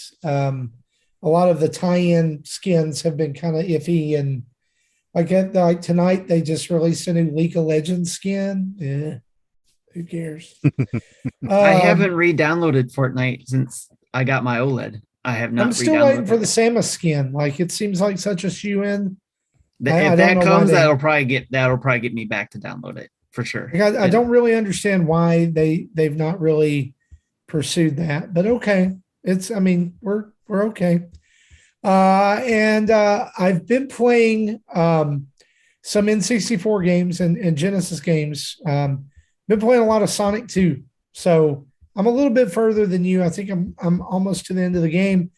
Very thankful for the research for the rewind feature. Yeah. So yeah, it's I'm really thankful for that. So anyway, that's what I've been playing. And Justin's not back yet. Justin's not back yet. So we'll just tell you what he's been playing and then we'll move on. Oh, hold up. Just in time. Woo. Can you hear me now? Nope. Yeah, we can hear you. Then it goes. Rah. It sounded like this. Can you hear me? All right, just go ahead. Try to go through your games. Let's hear it. It's your turn. All right, I got 5 games. First one, Guardians of the Galaxy. Still loving it. It's awesome. I recommend it. Yes, it's a cloud version. Come at me, bro. Leave me alone. Next, Metroid Dread. I finally killed a boss that I was stuck on. I'm happy about that. I'm probably 75% done. I love this game. It'll be in my Game of the Year contendership for sure. Next, Tunche. It's on our YouTube channel right now. It's a hand-drawn, beat-em-up, side-scrolling couch co-op game. It's a lot of fun. Really cool. It's got some roguelike pieces. Just came out of the eShop. I'd recommend it. Check it out if you like couch co-op brawlers. It might be good for Extra Life if you're playing with some people. So Marty might be one to think about. World War Z, based on the hit movie World War Z. It's very cool, actually. If you like kind of horde games, zombie flicks, this is a very, very cool game. You can drop in and out. It's got private and public online matches. It's got offline matches. You can jump into episodes and support players. They have a bunch of different game modes. Very accessible. I will say my experience has been, I haven't been able to, when I jumped on and played, there wasn't a lot of a community people to play with. And when I finally did play the game I was playing, I was pretty sure I was playing with bots. But I will tell you that, like, you know, you get that anxiety of being swarmed. You feel like you're going to lose. Zombies are everywhere all around you.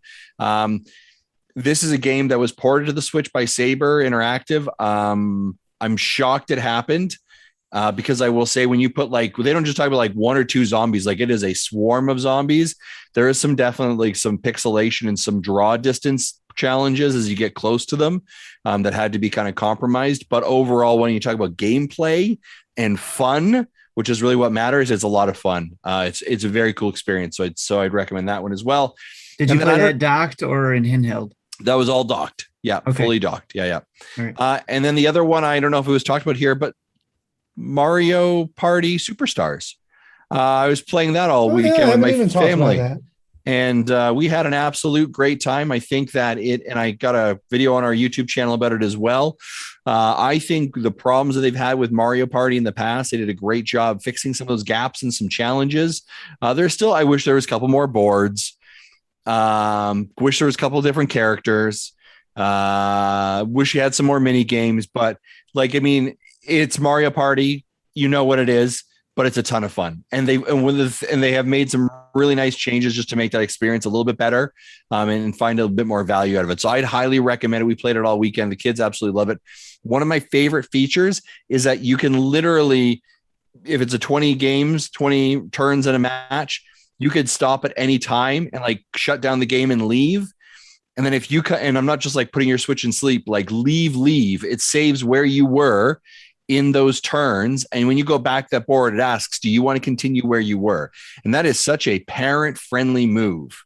I mentioned our video on the Friday, my daughter wasn't feeling well. We had only got about 5 or 6 turns into a 20 turn game. So we didn't want to continue without her. So we shut it down, played a couple other games later. We came back. They were like, hey, you were playing this board. Do you want to continue? Here's where everyone was. Do you want to jump in?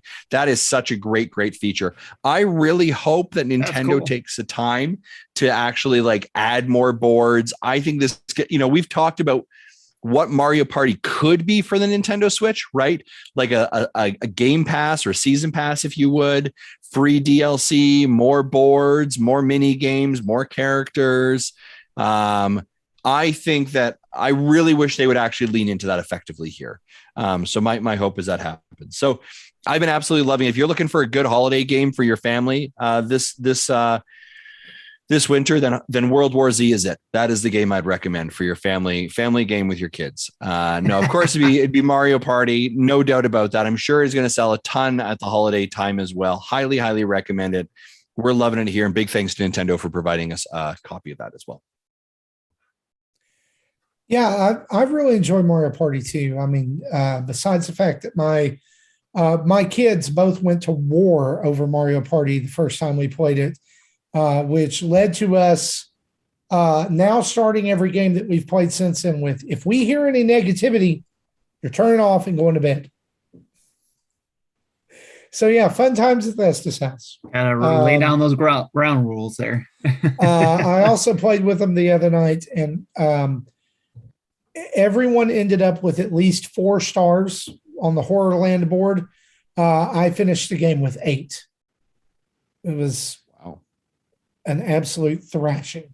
But we had fun. We had a good time. The kids were excited about it. So yeah. We'll be playing some on Extra Life this weekend. So guys, that's what we've been playing. Let's move on and turn on the community spotlight, shall we? Do it.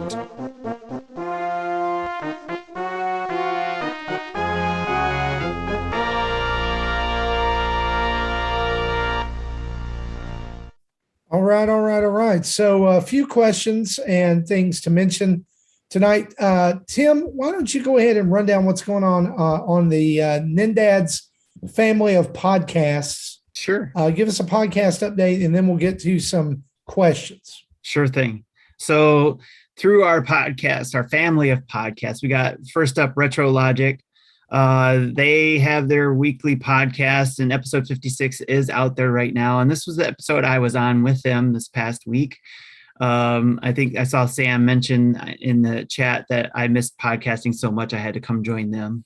So the guys talked about video game remakes through the history and what they would do if they could peek into another dimension, which was a lot of fun to talk about.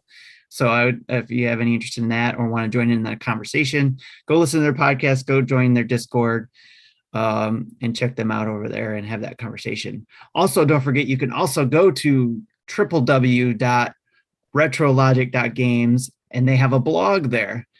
Sam's done a latest blog on his 3-part series for Nintendo Switch versus Virtual Console, which is a very interesting topic. He did 3 parts, and he just released the 3rd part, I think, today. So go give that a read as well if you're interested in that topic. And I know we've all talked about that, the Virtual Console and the progression of those type of games on the Nintendo Switch. Nintendo Dads After Dark, of course, they had their very special episode 69. I'm not going to go into details on why that's special, but with a spooky top 8 countdown, talking about Halloween movies, Halloween candies, and the Halloween Mayhem results, which everybody loves because they do a great job in leading our monthly Mayhem. So they also have indicated that they have something special in mind for mid-November when the next monthly Mayhem starts. So keep your ears out for that, and also follow them in the Discord as well. And they usually give some clues there. We also have Game Pass news. They dropped episode 25 about a few days ago, and pie-filled Sean and Nick chat about the upcoming news of GTA San Andreas being released on Game Pass. They throw around ideas about Microsoft IPs that should come to mobile gaming to battle the new Pikmin Bloom. Also, they throw trash at NSO's price compared to the cost of your Game Pass subscription. I think that was in response to you guys from last week, comparing it to Game Pass. Mm-hmm. So have a listen to that. And also upcoming, their drop this Saturday for episode 26. They'll be talking about SEGA and Microsoft early access to Forza. Or excuse me, they'll be talking about SEGA and Microsoft, early access to Forza, and what gaming might look like in 21 years, as well as answer an awesome question from Esco Richard. So when that drops, give that a listen, episode 26 this coming weekend. Dad Crossing, of course, is Sean and Nick, and they'll be doing some more episodes soon as they get more familiar with the 2.0 Animal Crossing, as well as the paid DLC when that drops. So keep your eyes peeled for that to drop in your podcast feeds. And then last but not least is the dinner table, which will be dropping on November 19th. It's always the third Friday of every month. I shouldn't say always. Most of the time, it's the third Friday. Planned to be. It's planned to be the third Friday of every month. But, life gets in the way because we only do one a month. And this month is going to be a feast on Metroid Dread because it's going to be full spoilers. So anybody who's interested, if you're a Patreon member or a Twitch subscriber, come join our Discord, come join in a video call. I'll be sharing screenshots and video images from the game from my playthrough, but also I invite anybody else who has any favorite shots they have or screen video of the game that they took while playing that they want to share. They can drop it off to me in my DM and I will include it in the slideshow, if you will, that I'll be using to help guide our discussions of the spoilers. So I invite everybody. And if you're not, if you're a past guest, I will of the show, I will even invite you to come talk with us about this too, even if you're not a Patreon or Twitch subscriber, because I would love it for all of us to be able to talk about it in a big, huge community of people who love this game. It may be chaotic, but who cares? That's what the dinner table's for. That's what happens when you have a table full of family members, right? It's chaotic. Are you going to have a slide deck as long as the one I made? It may be longer, Jesse. It may be longer, actually. All righty. And I don't know if we'll be able to get through it all. It just depends on how much gets derailed and how much discussion we have or how much we skip around. Who knows? But this... one thing to consider is that this may only be available to rewatch on Twitch and YouTube, and I may not be able to post this on a podcast because a lot of visuals will be there. I don't know. We'll see. Plus, it might be extremely long. Who knows? But that's what's going on in our family of podcasts, guys. Awesome. Very, very good. Let's get into these questions. First one comes from email from Rush G, and he says this: I genuinely don't get Nintendo. They want to increase the value of NSO and ideally gain more subscribers, but appear to be tailoring it to hardcore gamers and their nostalgia. I know you and a lot of podcast listeners are looking for N64 games, but you know what? The average Switch owner isn't, nor is the average Switch owner looking to fork over an additional $100 in controllers to play the games. Catering to collectors and core gamers looking for nostalgia seems really limiting to the potential of NSO. Apple Arcade, Netflix, Disney have conditioned a family to think that $10 a month model is okay, but in return, they are expecting value. I don't think a non-core gamer is going to view some N64 and Sega games as a value add. The same is true of Game Boy games. Personally, I think putting Game Boy games on the Switch would be a terrible experience for the average player. GBA games, yes, for sure, but Game Boy games designed for such a small screen will look terrible on a Switch. Only someone looking for nostalgia will play those. For whatever reason, it seems as Nintendo will only open its vault of games after a certain period of years has passed.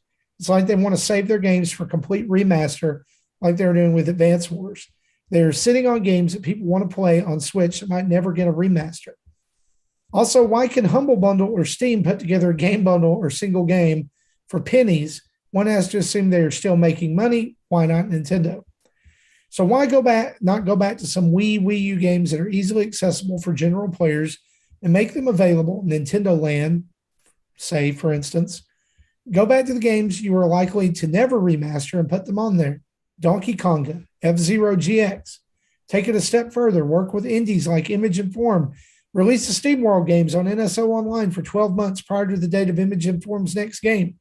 That's hype for Image and Form and subscriptions for NSO, I think.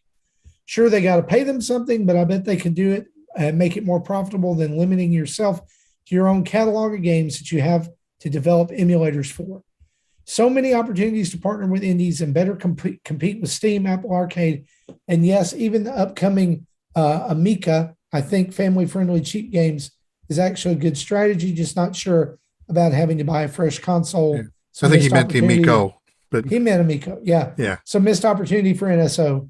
So the actual question, so why is there such a lack of vision for Nintendo Switch Online? Why does Nintendo seem so intent on limiting it to a limited list of games that have to be 20 plus years old? Justin, I saw you nodding a lot during this as if you were almost agreeing. What say you? You know what? I think it's a great question from Russ. Some well composed logic and reasoning behind it. So we boil the question down there. Why is there such a lack of vision with NSO? And why does Nintendo seem to be intent on limiting it? Because I would look at Nintendo and NSO as a baby infrastructure. Nintendo traditionally has not done online. They are vastly conservative in regards to their approach to online. I think they have always been a company that believes, even when you fundamentally look at the design of their consoles, that like couch co-op is the place to be. They want you in the same room. They want you together. They want that joint experience. And so I think that Nintendo supports Nintendo Switch Online because they realize they sort of have to, just the way the world works, right? And that they have to create some kind of guard system, some kind of account structure. And to do that, they had to create an online system.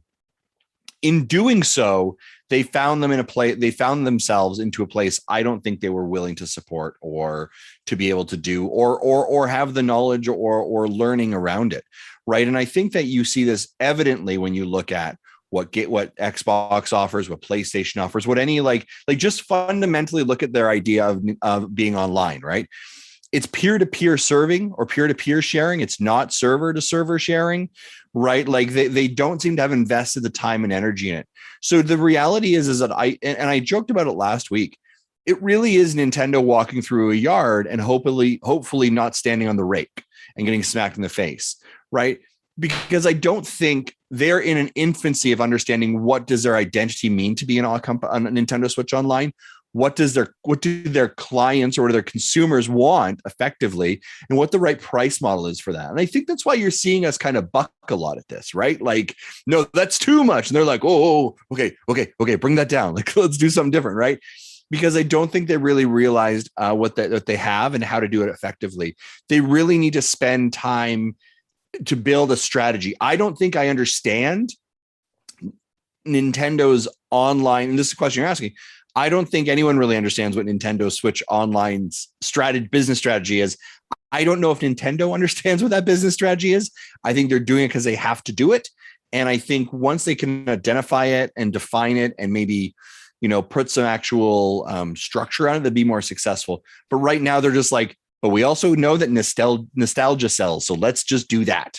I think that's where we fall. Can I ask you this? Does Nintendo understand their online strategy? No, I don't think they do either. No, 100%. I don't believe they do. Tim, go ahead. It kind of goes back to, and Tim, I'll get to you, I promise, Sure. but I was going to just mention this. I think it goes back to that conversation a few years ago, and it may have even been when Iwata was still alive, when they asked like Nintendo employees, and they're like, so do you guys know how Xbox Live works? And they're like, what's Xbox Live? Mm-hmm. Like they just don't have any concept of that. I'm not saying that in like a bad way, like they have no but they don't. They just don't get it. I think they were forced into this situation. Go ahead, Tim. Sorry. No, it's okay. I think you're on the right track. This is where I was going to go with it, and I see this in, I won't say where, but I've seen this before, where the smaller companies, they will see a trend go somewhere, and if there's somebody within the company, or maybe not so much, if there's somebody in the company who has interest in that or is new to it, they'll be like, hey, or they have maybe not an interest in it, but they know that they can take a lead for something, and they're like, okay, hey, we want you to take the lead of this project, even though you might not know anything about this. We want you to take the lead on this because we know you're a hard worker and you'll do well. You did well in this project, so we're going to put you on this project. Even though you might not know anything about online, we're going to make you take the lead on this and lead it. I don't ever see Nintendo in the market saying we hired so-and-so because of their past experience online, so to come take the lead for our online strategies and go from XYZ to here to ABC. And I think even if they did make a hiring like that, Tim, they would also say, cool, we've hired you, but although also here is our belief and constraints for what we believe online is and what our business model, family friendly is, that you're like, I'm in a box. I don't know what to do. They have that, like you said, that box where they have this is the way the company's going to go. And the only thing that's gotten them out of that prior box before Iwata was Iwata, mm-hmm. who said, here is our new guidelines after what happened with some of the failures they went through, and decided, hey, this is the path we're going to go. And this is the outline. So they have that outline they've been sticking mm-hmm. to even for the new presidents coming in. I'm going to be honest with you. I think their new president likes to make money. Mm-hmm. And I think that where you had Iwata, who was who described himself, candidly described himself as I develop games, yes, but I'm also a gamer first. Well, I'm not sure, and maybe I'm wrong here. Maybe I'm judging a little bit. I don't think that Shuntaro Furukawa would describe himself as a gamer first. I don't think so. And I mean, that's that, and we didn't cover this in the news bit either, but just this last week is the first time in a very long time that Nintendo has actually shuttered offices. They actually shut an office in San Francisco and Toronto, laying off about 300 employees that are part of their marketing and PR firm and communications. And we just recently actually saw Nick Sanchez, who was SVP, I believe, of marketing. That was a position that Doug Bowser came from, which was also the position Reggie came from, left the organization and is now actually headed over to Kentucky Fried Chicken.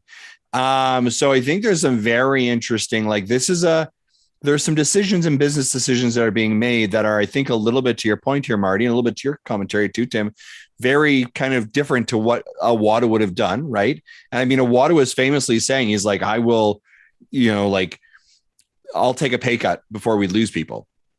Right. I will reduce my wage if it's not performing well, reduce my salaries, these type of things. And that wasn't that. And he wasn't doing that because of we're in the news and we've screwed up. I'm looking at you, Activision Blizzard. Right. But rather, we're not performing the way we should. And I don't want my staff to lose their job. So I will adjust my salary. Right. A different kind of leadership. I think one of the things that we see in the difference there too, Justin, is that Nintendo has moved from a very like with their directs and things when Reggie and Iwata were around. It was a very personality driven presentation, right? To go back and look at this last direct. Was it Koizumi that was there? I think so. Yeah. He's kind of become their front guy, but if you notice, they don't lean on him. It's like, hey, there's a voice and there's games and there's, they're shuttling through all these things, and we'll throw him back up there when there's a really important decision or a really important news bit. But I just wonder because, Reggie was very hands-on. He was very in front of the camera. Bill Trennan, who's still at Nintendo, where in the crap is he? Like, we haven't seen him in forever. We haven't, they are not showing Miyamoto at all. We're seeing this shift from people. And hear me when I say this, because this just popped in my head and it sounds terrible, but it's almost like we're seeing a transition from people to profits. Yeah, I was going to say something similar because Iwata is a unique individual, and you normally don't see that in your CEO. In fact, there's many companies where the CEO and the higher executives don't even use the product that they're selling, like sodas. They literally, between themselves, literally just talked about their own product as sugar water. Yeah. And so it's not surprising that he isn't a gamer, because he is a businessman. He wasn't a developer like Iwata was. And I think I mentioned something about this earlier this week or two ago, that just we can see the difference in pricing strategies to presidents post Iwata versus Iwata era pricing strategies. They're night and day. Yeah, I think, it's interesting. I don't think that we've, I don't know if Nintendo has ever traditionally been a very, what I would call, consumer friendly organization. Right. And I would also kind of make the argument, like, when we just went over these sales numbers, they don't need to be. We want them to be. We're the consumers, but they apparently don't need to be in the current situation that they're running in. Now, you can, as I joked before, you can easily put the letter U behind the switch and this whole thing falls off the train, essentially, right? But I mean, I think it's just a very different perspective of how they work. Yeah. Absolutely. Great question. The answer I think we're going to settle on is I don't think they even know what they're doing. So, yeah. A couple of questions from Discord. Zablanc says this question for this week's show: is limited run sagging for you too? I used to almost buy everything they put out, but now it takes a lot for me to even look at the listings. So many other limited run games clones are not only diluting their attention, but also diluting the quality of the games they put out. Lots of unknown stuff. What say you? I have not purchased any limited run games at all, so I don't have any insight in regards to that. So I don't feel like I'm educated. I typically am not like a huge physical collector, but they did the Mega Man Wily Wars package with like the Sega Genesis cart and everything. I paid for that like 6 or 7 months ago. Haven't even heard a production update other than I tweeted them about 2 weeks ago, and they're like, yeah, it's getting close. To me, that's like, I don't like that. I don't know. I know that's their MO. Like, everybody's said to expect that, but like, I don't know that I'll go in for that again. Yeah. When they started, I think we want to make 5,000 and that's it. So that was, they could sell out in 20 minutes. And if you didn't get it, you're screwed. And they changed their model to as many people who wants to pre-order it up until end date can and will get a unit. So they basically can't do any pre-manufacturing until they know how many units they need to manufacture, which just slows things down. So the only item I ever purchased from them is the Shantae Game Boy Color game. And, that took I would say 12 to 16 months before I got it. Yeah. And I will say this, I don't guess I can complain about this because this is how I've advocated for Nintendo to do amiibo and special editions in the past. So I'm like, I guess what I'm saying is it's kind of like Kickstarter. Like I would like to get an update at least every now and then. It's like, hey guys, we know it's been 6 months, but the carts are in production. Yeah. Or even just say, hey, they're all stuck on a container ship, just like everything else right now. Yeah. I'm okay with that. I think I would just like to know that it's like it's working, it's moving, you know. I think the other problem with limited runs, and again, I haven't purchased anything from the right, but I do know a little bit about it, is enough to say that they went from being a niche, right, kind of boutique shop in regards to what they offered, and were very quickly kind of thrusted into the limelight as being the premium one to do it. Right. So if Nintendo's not doing it or a third party's not doing it, premium limited runs doing it.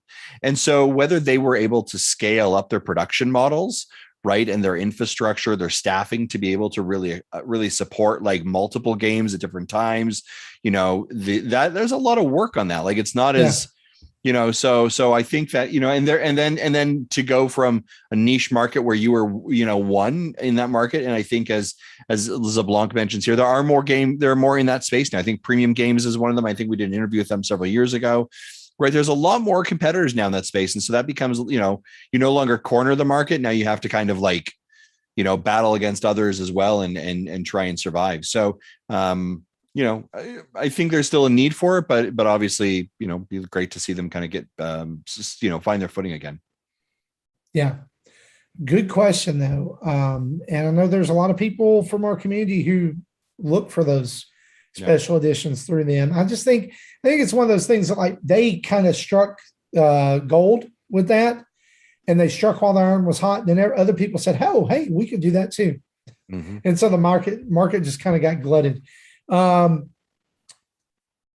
Here's a question from Chris HL94. Question for the podcast. Do you think NSO will add other handheld consoles like Sega Game Gear? And on a side note, Chris says, I guess Business Justin and Justin from Canada aren't the same person. Business Justin is the one who doesn't like poutine. It's all coming together now. I can confirm. I like Chris's energy. I can confirm though that both Business Justin and regular Justin are fat kids who like poutine. So I don't know. I mean, it's really hard to turn down. Like when somebody's like, "Hey, we're going to take these French fries, and then you know what we're going to do? Sure, look it. We're going to put gravy over them and melt cheese curds over them." Yeah, it's really hard to say. No, I don't want that. I'm sorry. Yeah. If there's anything that is poutine every time I go to Canada. So if there's anything that's quintessentially anti-Canadian, it's not liking poutine. I listen, Chris, I'm going to tell you this right now. You know the Costco poutine. You know what I'm talking about, the Costco poutine. I can demolish one of those all by myself. You know what I'm saying? And feel okay about it. I mean, not feel good about it, but like feel okay. Yeah, poutine at Costco's cafe. Oh yeah. Oh man. So, dude, like here we have Walmart, and they've made some kind of deal with the devil. I don't know what they've done, but they have like fantastic chicken in the deli, like it's just ready there. Like you can go get boneless wings or this stuff, and it's really good. Like I don't know, like I get it. Like you can go and get like a lunch tray with like one meat and one side, and it's like $4. And I'm like, this has no right to be this good. So, but it is. Funny story, a little bit of a sidestep here. When we lived in Ireland, they don't have like drive-throughs the same way. Like there's not a lot of like takeaway, like fast food restaurants. It's not a huge thing there. You'd have a couple of them, but like if you're like, oh, I'm going to go stop and I'm going to go grab like a sandwich or grab some breakfast, you actually go to like a petrol station. You go to a gas station or like the supermarket, and they have like massive delis. And they're like their job is like, I'm basically a sandwich artist, and they will make you a breakfast sandwich or like, and that's kind of like, and I remember I had a friend over, I was like, they're like, oh, we need to go grab a bite to eat before we head somewhere. It's like, yeah, we'll head to the petrol station and grab something. And he's like, we're going to the gas station to get a sandwich. I was like, no, trust me, you're going to be all right. This is the best stuff ever.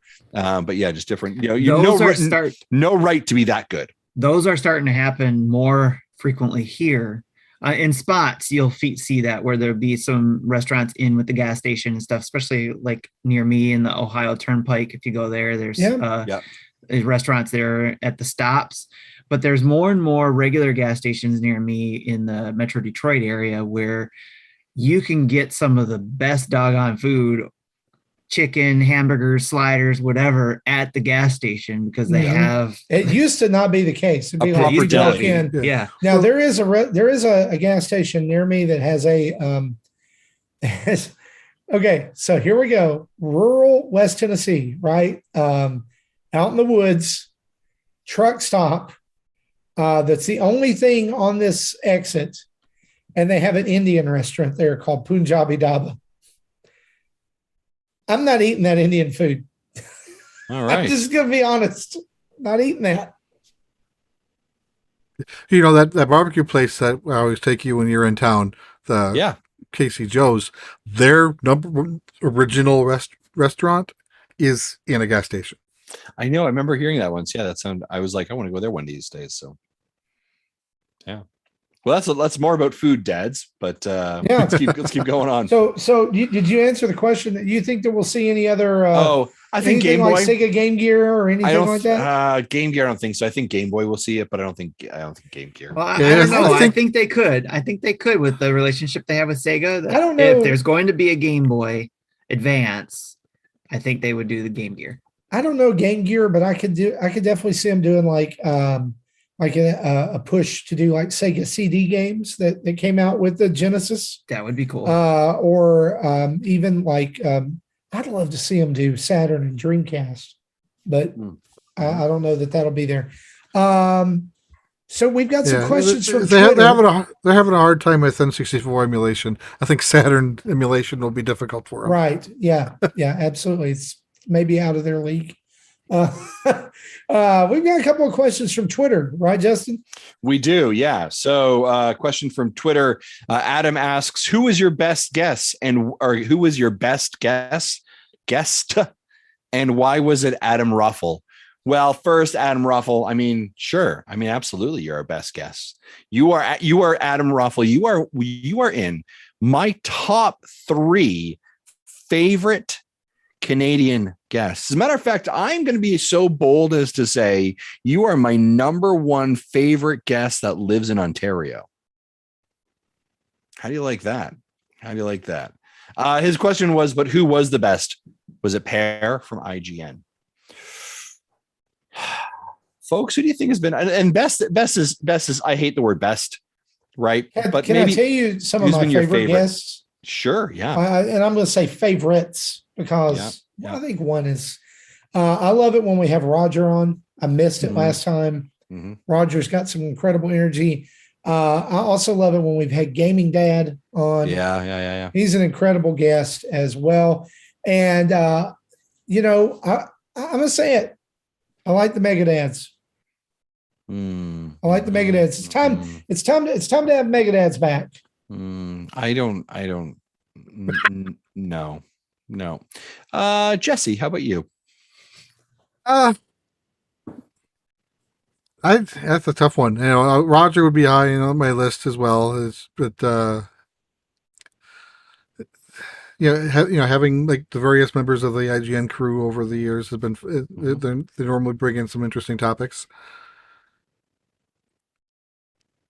Yeah, if I think of something else, I'll let you know. But I'm kind of drawing a blank at this point. Okay, good stuff. Tim? I am going to say that when I was a listener, my favorite guest, I don't know, I can't remember if they did it. You guys had them on together multiple times. I want to say you did, like at least 2 times. But when Roger and Josh were on together, was a lot of fun. So I think we got close to a 4-hour show that week. Yeah. It's that's a great call out as well. We have had just absolutely tremendous guests. I'm going to say for myself, one of the ones that really obviously Pear is great, and it's been great that we've been able to keep touch with him for over that time, and still very accessible and very open. For me, one of the ones that I think was really stood out for me was Victor Lucas. And being a Canadian, watching Victor Lucas grow when I was a kid growing up and saying, man, you could do this and do video games. I love this. But the thing that I love about our guests, so often, like when a guest comes in, that feels like it's kind of like a covenant seat, come on in and like, oh my gosh. And, oh, you're here. What I have always loved about our guests is the approachability of all of them. And that when they leave or when their time as a guest is done, they come back again and they feel like just part of our family and part of our community, right? I think Gaming Dad's a great example. Mega Dad's a great example. Adam here, obviously, Ruffle's a great example of that. We just, Andre from Game Explain, right? We've had those guys, so just so many, the relationships that we've got to connect and got to make over this time. We're just honored anytime someone comes to join us and gets to share our community with them, and they get to be a part of it. And I just kind of love that we continue to grow a network of friends and that we get to just connect with. Sometimes people start as a guest and end up being a host, right, Tim? Like inevitably they find their way, like, right, Marty? Right? Yeah, like that's, you never know where that journey's going to end. One of us is just going to like not be on the show next week and be like, oh, hey, here's. While being on the show, some of my favorites to come on the show are the ones who are just starting out and are excited to be on the show with you guys, because I still feel lucky to be on the show with you guys. So when I see the other people who are coming as guests and they're starting their own shows and they're excited to be on here and they're like, oh yeah, we started listening to you guys and now we started our own show, and just the love they give and pour out to you guys about the influence you guys had is what I love to hear and get lucky enough to sit here and hear as well. Like when All In is on, or the Nintendo Pals, or even any of our family of podcast guys, that come on too. So it's just like a lot of fun to hear that. And what you're saying, Tim, is you really, really like it when like people come on and tell us how awesome we are. And it's fun it's not to blow you guys up, but it's a lot of fun to hear the stories of them starting, because more than likely they listened and said, I can do it better. I'm joking when I say that, because I know there's still the like, I still, like, almost 4 years in, say, like, people want to hear what I have to say. Like, really? Yeah. Somebody started, was it you that started the hashtag this week? The Marty is a great guy. That was Chris. That was definitely not me. I mean, well, no, of course not. Clear on that. He was the one that started that. No, I mean, like, clear on that. I was blown away by that. Like, now, me, when I first started with you guys being full host and stuff like that, co-host, it was what was really exciting for me to experience, not only IGN people coming on, obviously, me geeking out about that, but even some of the people who have been on as long as you guys have, like Sean and Luke Lore, when they came on after doing their expo, and then also the Mega Dads and Bobby, Bobby, all of those guys that I used to listen to with you guys, and then being able to co-host with all of them was like, and again, that's a great example of that just being like, just all of a sudden just becoming friends, like just instantly, right? Like, you don't need to be on the show. We'll just DM, just have a conversation. What's going on? Go for pints, right? I think that I've said this before. I think the thing that always blows my mind about this is that, like, we didn't know what this was going to be 7 years ago when we started. Had no clue whatsoever. Do I know what it's going to be the next 7 years? No, but the direction of what we've created, of what has been created, not by necessarily us, but by our community. That's the thing that I'm the most proud of. Like, that's unbelievable. I can't believe like people are like, man, I do a show because of you. I heard you do this and I thought I could do this, and I've done this, and they do better than us. Or I want to get into podcasting, or I want to get into video content. I want to review games. How do I do it? Let us provide you that access. Let's help you do that. And find your own voice and do your own thing. And hopefully somewhere along the line, you've had a couple laughs, maybe you've had a bit of a cry, right? And you've just had an opportunity and a safe space to come together and enjoy each other's company and geek out and kind of find your own corner of the internet. So yeah, I mean, like there's been people who've been like, I want to hear what you have to say about this game, or I was waiting for your first look or whatever. That blows my mind. And then I love it when people are like, they're like, you know, like you said, that they've started something or they've come alongside and helped review or do something or been a guest on the show. But like, I love it when people, one of the things I love the most is like, I'll get an email, and I'm sure you guys too, or something, like get a comment every now and then. It's like, hey, that discussion on your show, it really helped me, you know, or it really, like that really made me think about something in a different way. And usually it's when we talk about really deep parenting subject or dad stuff. And I love that. Yeah. I love that that video games and the company that I love is a vehicle for that better stuff. So guys, I also love the fact that I feel like we could probably get together in person and pick up exactly where we are right here and be fine, even though like I've never met any of you in person. I can't wait. I keep telling them next year. We got to do it. But we're going to do something. We're noodling around. Any other questions from we got a couple other. David asks, over the last 7 years, how has your opinion of Nintendo changed or grown? And being Nintendo dads, what are the favorite Nintendo memories that you share with your family that bring a smile to your face? I'll start with them, David. So Jesse and I were around when it was the Wii U. So how has Nintendo grown? They have stopped sucking. That has been, you know, I always laugh, right? I think the reason that we have some success is because we were doing what nobody else wanted to do, which was a Nintendo podcast weekly, right? Back when there was the Wii U, and then everybody and their dog decided to get on the Nintendo podcast train. But I think it's been interesting. Speaking of which, sorry to interrupt, Justin. My cats want to start a Nintendo podcast. Yeah, exactly. On our family channels. Sorry. Yeah. I wanted to let you know that before I forgot. Trying to think of a really witty name right now, and they're all coming out really bad at 10:30 at night. So I'm going to leave that one alone. I think that's been interesting, just kind of see how they've changed and grown. And I think in a little bit of the conversation we had earlier, just really now, especially now with the different changes of their presidents and how the organization is looking at kind of themselves. Favorite moment, I'm going to be honest with you. I was so happy when Mario Party came out on Friday. Right. I was like, this was like, and the whole family was like, we're going to look forward to this day. We had dinner, I think, you know, and it was sit around together and play, and just enjoy that. Right. And, you know, I picked up my wife that day and she's like, so we got the game already. Right. And I was like, she's excited. The kids are excited. Like just coming together as being a family and enjoying those moments. And, you know, oh my God, you got a star and I can't believe you beat us. And oh my gosh, the last minute, you know, free stars are handed out and dad loses. Yay. Right. You're like, just spending that time together with your family or surrounded by something that you enjoy, whatever that is, right? Whether that's movies, hiking, whatever, video games, those are special moments. So. Yeah. I laughed about it, but I think the whole Nintendo not sucking thing. I mean, I remember coming on the show like around the time of the NX reveal when it was still called NX.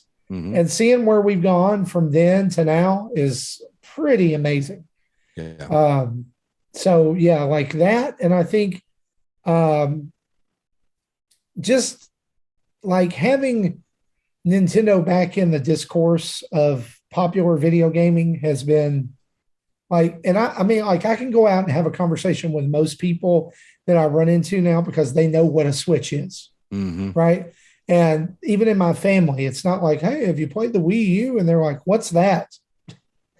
You know, it's like, hey, my kid's got a Switch. You got a game recommendation, or what can we do here? So it's a lot easier to have those conversations. I appreciate that.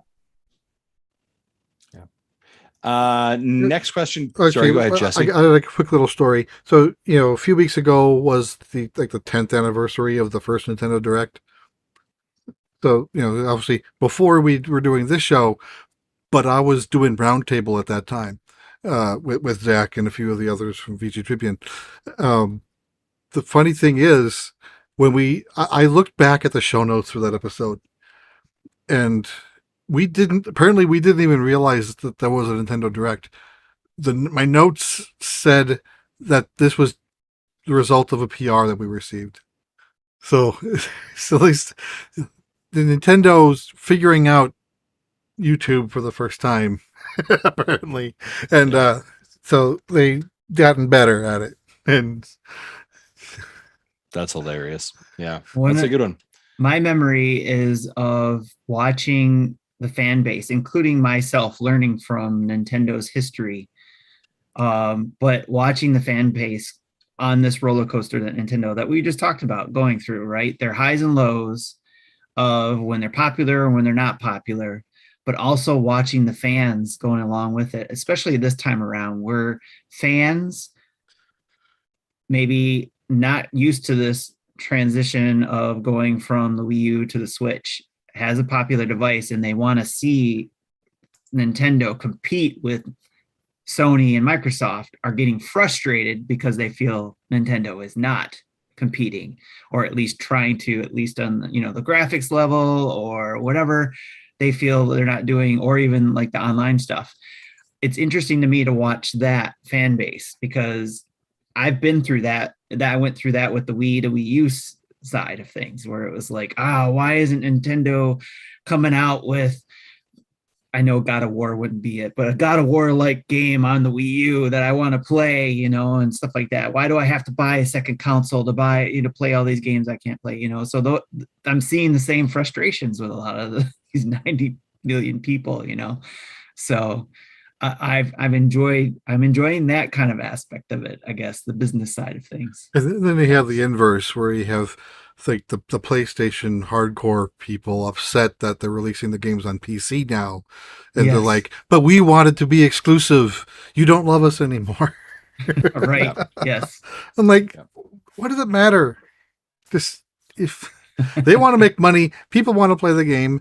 The hardware, in most cases, doesn't matter. But obviously in Nintendo games, it kind of does, because they design. In many cases, they design the system based around a game concept, not the other way around. Which it's basically through this, the 350 episodes, 7 years that you guys have done, that I could hear all that stuff, and that's why I pointed out what that roller coaster of the fan base, to see what that was like. So agreed. A couple other quick questions I'll whip through here. Screen Nerds podcast asks, what do you think of the news of Seth Rogen doing a standalone Donkey Kong movie announced? You think this means they're confident the Super Mario Brothers movie will do good? I think so. I'm up for that. I haven't seen the trailer for either of them, but I'm okay with the idea of it. I have no problem with it. If you have someone leaked stuff, because nothing has been released. Yeah, exactly. So I think I'm excited to see what happens. I would be up for seeing Seth Rogen play Donkey Kong. So next question comes for Rigo, and Rigo asks, what is the one game that you have in your backlog catalog that you will get to eventually? Rigo, I'll tell you what that is for me. That is The Witcher 3. That is The Witcher 3. It's a good choice. Yeah. Nintendo, God of War. Ooh, that's a good one. The newer one. Yep. Miles Morales. Miles Morales. Nice. Tim? Did you say Nintendo or Nintendo? Play whatever. Say whatever you want. Anyway. Okay, so sorry, Justin, you're going to get flooded with emails, but I have yet to finish Breath of the Wild. Dirty secret, Tim. Either have I. That's in my backlog, and I've actually been starting to get that itch to go back to it and try to play it again. So, but we'll see. Yeah, me too. We'll see. Just in time for the sequel to come out. Yes. Mm-hmm. Next one, Andrew asks, do you think any of the past Switch games DLC will come to the Switch on Nintendo Switch Online? I'm going to say not past Switch games DLC, but I believe future DLC may come to the Nintendo Switch Online. Yeah, I think like Breath of the Wild 2 will both kind of do the same thing. Yeah. Like here, you buy this for $25 or part of the pass. Yeah, I think that's how they're going to do it. And a little bit of a tailored connection to that. Bruce Patterson asks the Business Justin account question for the show: is the Animal Crossing New Horizon DLC available for the family plan? And yes, Bruce, it is available for the family plan as well. It is. Those are all of our questions. Wow. Some bangers this week. Mhm. Definitely. Thank you guys so much for tuning into the show and asking questions. We love our community. It's what makes this podcast and all that we do so worth it. One last question that we actually see in the chat. No Mecha Dragon. This is not the last Nintendo Dads podcast. We were just messing at the top of the show. I promise we'll be back next week. We have so much more content, so much more energy, and probably this show, whether it's with the four of us or not, will continue until we're all long and dead. So yeah. And someone says if Marty gets fired this week, then he'll qualify to win prizes. Oh, and sorry, and I apologize, Mecca. There was a question that you asked also that you had sent in. So bear with me 1 second here. Let me make sure I get that. I saw that you were just. It's on Twitter. It's on Twitter. I'm going to get it. Oh, okay. Question for Lafford. Do you think that these new Pokemon forms and evolutions will be used in other Pokemon games like Sword and Shield or future Pokemon gens? I don't think they'll backfill like Sword and Shield, but I think we might see them in a Gen 9. They might have like a time machine. Well, actually, that's kind of how they did Gen 2 to transfer Pokemon from Gen 1 is through a time machine. But I think we might see something similar to that because like the Basculegion is apparently an extinct Pokemon because this is the first time we're seeing it in the past. So yeah, I think they'll find some way to in lore to get them into current games, and we'll definitely, at the minimum, everything we see will be in Pokemon Go eventually. They'll definitely find a way to get them in the lore just so they can make money off of it. Let's just be honest. And then people will be upset that they still can't have their 1,000 entry national decks. That's a whole nother issue and can of worms for another day. Guys, let's wrap up this 350th episode. One more quick question. Burpee asked, can we download the DLC now? I think the DLC is part of the 2.0. So you probably already have it. It just hasn't been unlocked yet by either that or they might release a 201 tomorrow. Who knows? We don't. This is uncharted territory. So yeah, this is new to us. Yep. Okay. So that's episode 350, 7 years of doing this dog and pony show. We call Nintendo Dads. We want to thank you guys so much for making it possible. We especially want to thank our Patreon producers, Dave Ernsberger, Antonio Contronio, Metroid Hunter 101, and Solo Something for backing us at that Patreon producer level. And each and every one of our Patreon supporters, whether you're a $1, $5, $10, $30 supporter, we love you. That's serious. We would give you hugs if we were near you. We love technology, but not as much as you see. Also, almost 5,800 subscribers on YouTube. We're just 7 away from that. So if you haven't subscribed to us on YouTube, head over there and do that. Almost 1,200 followers on Twitch. And there's 25 of you guys who sponsor or use your Twitch subscriptions and get access to our Discord community and activities by doing that, subscribing to Nintendo Dads over there. Reminder, you can go check out all of our stuff at nintendodads.org, including how to join our Extra Life team. Be sure to watch Extra Life this weekend, kicking off today. If you're listening to this Friday, November 5th at 6 p.m. Central Time, you can find us in most places just by typing in Nintendo Dads all over social media, all the stuff there. You can email us at nintendodads@gmail.com or call in and leave a voicemail at 929-25-NDADS. That's 929-256-3237. Huge thanks to OC Remix for the music used throughout the show. And reminder, go and give us a 5-star review and some written words of review on your podcast app of choice. It helps people find the show. It spreads the good news of Nintendo Dads. This has been episode 350. So for me, for Justin, for Tim, and Jesse, we'll see you next week. Bye-bye.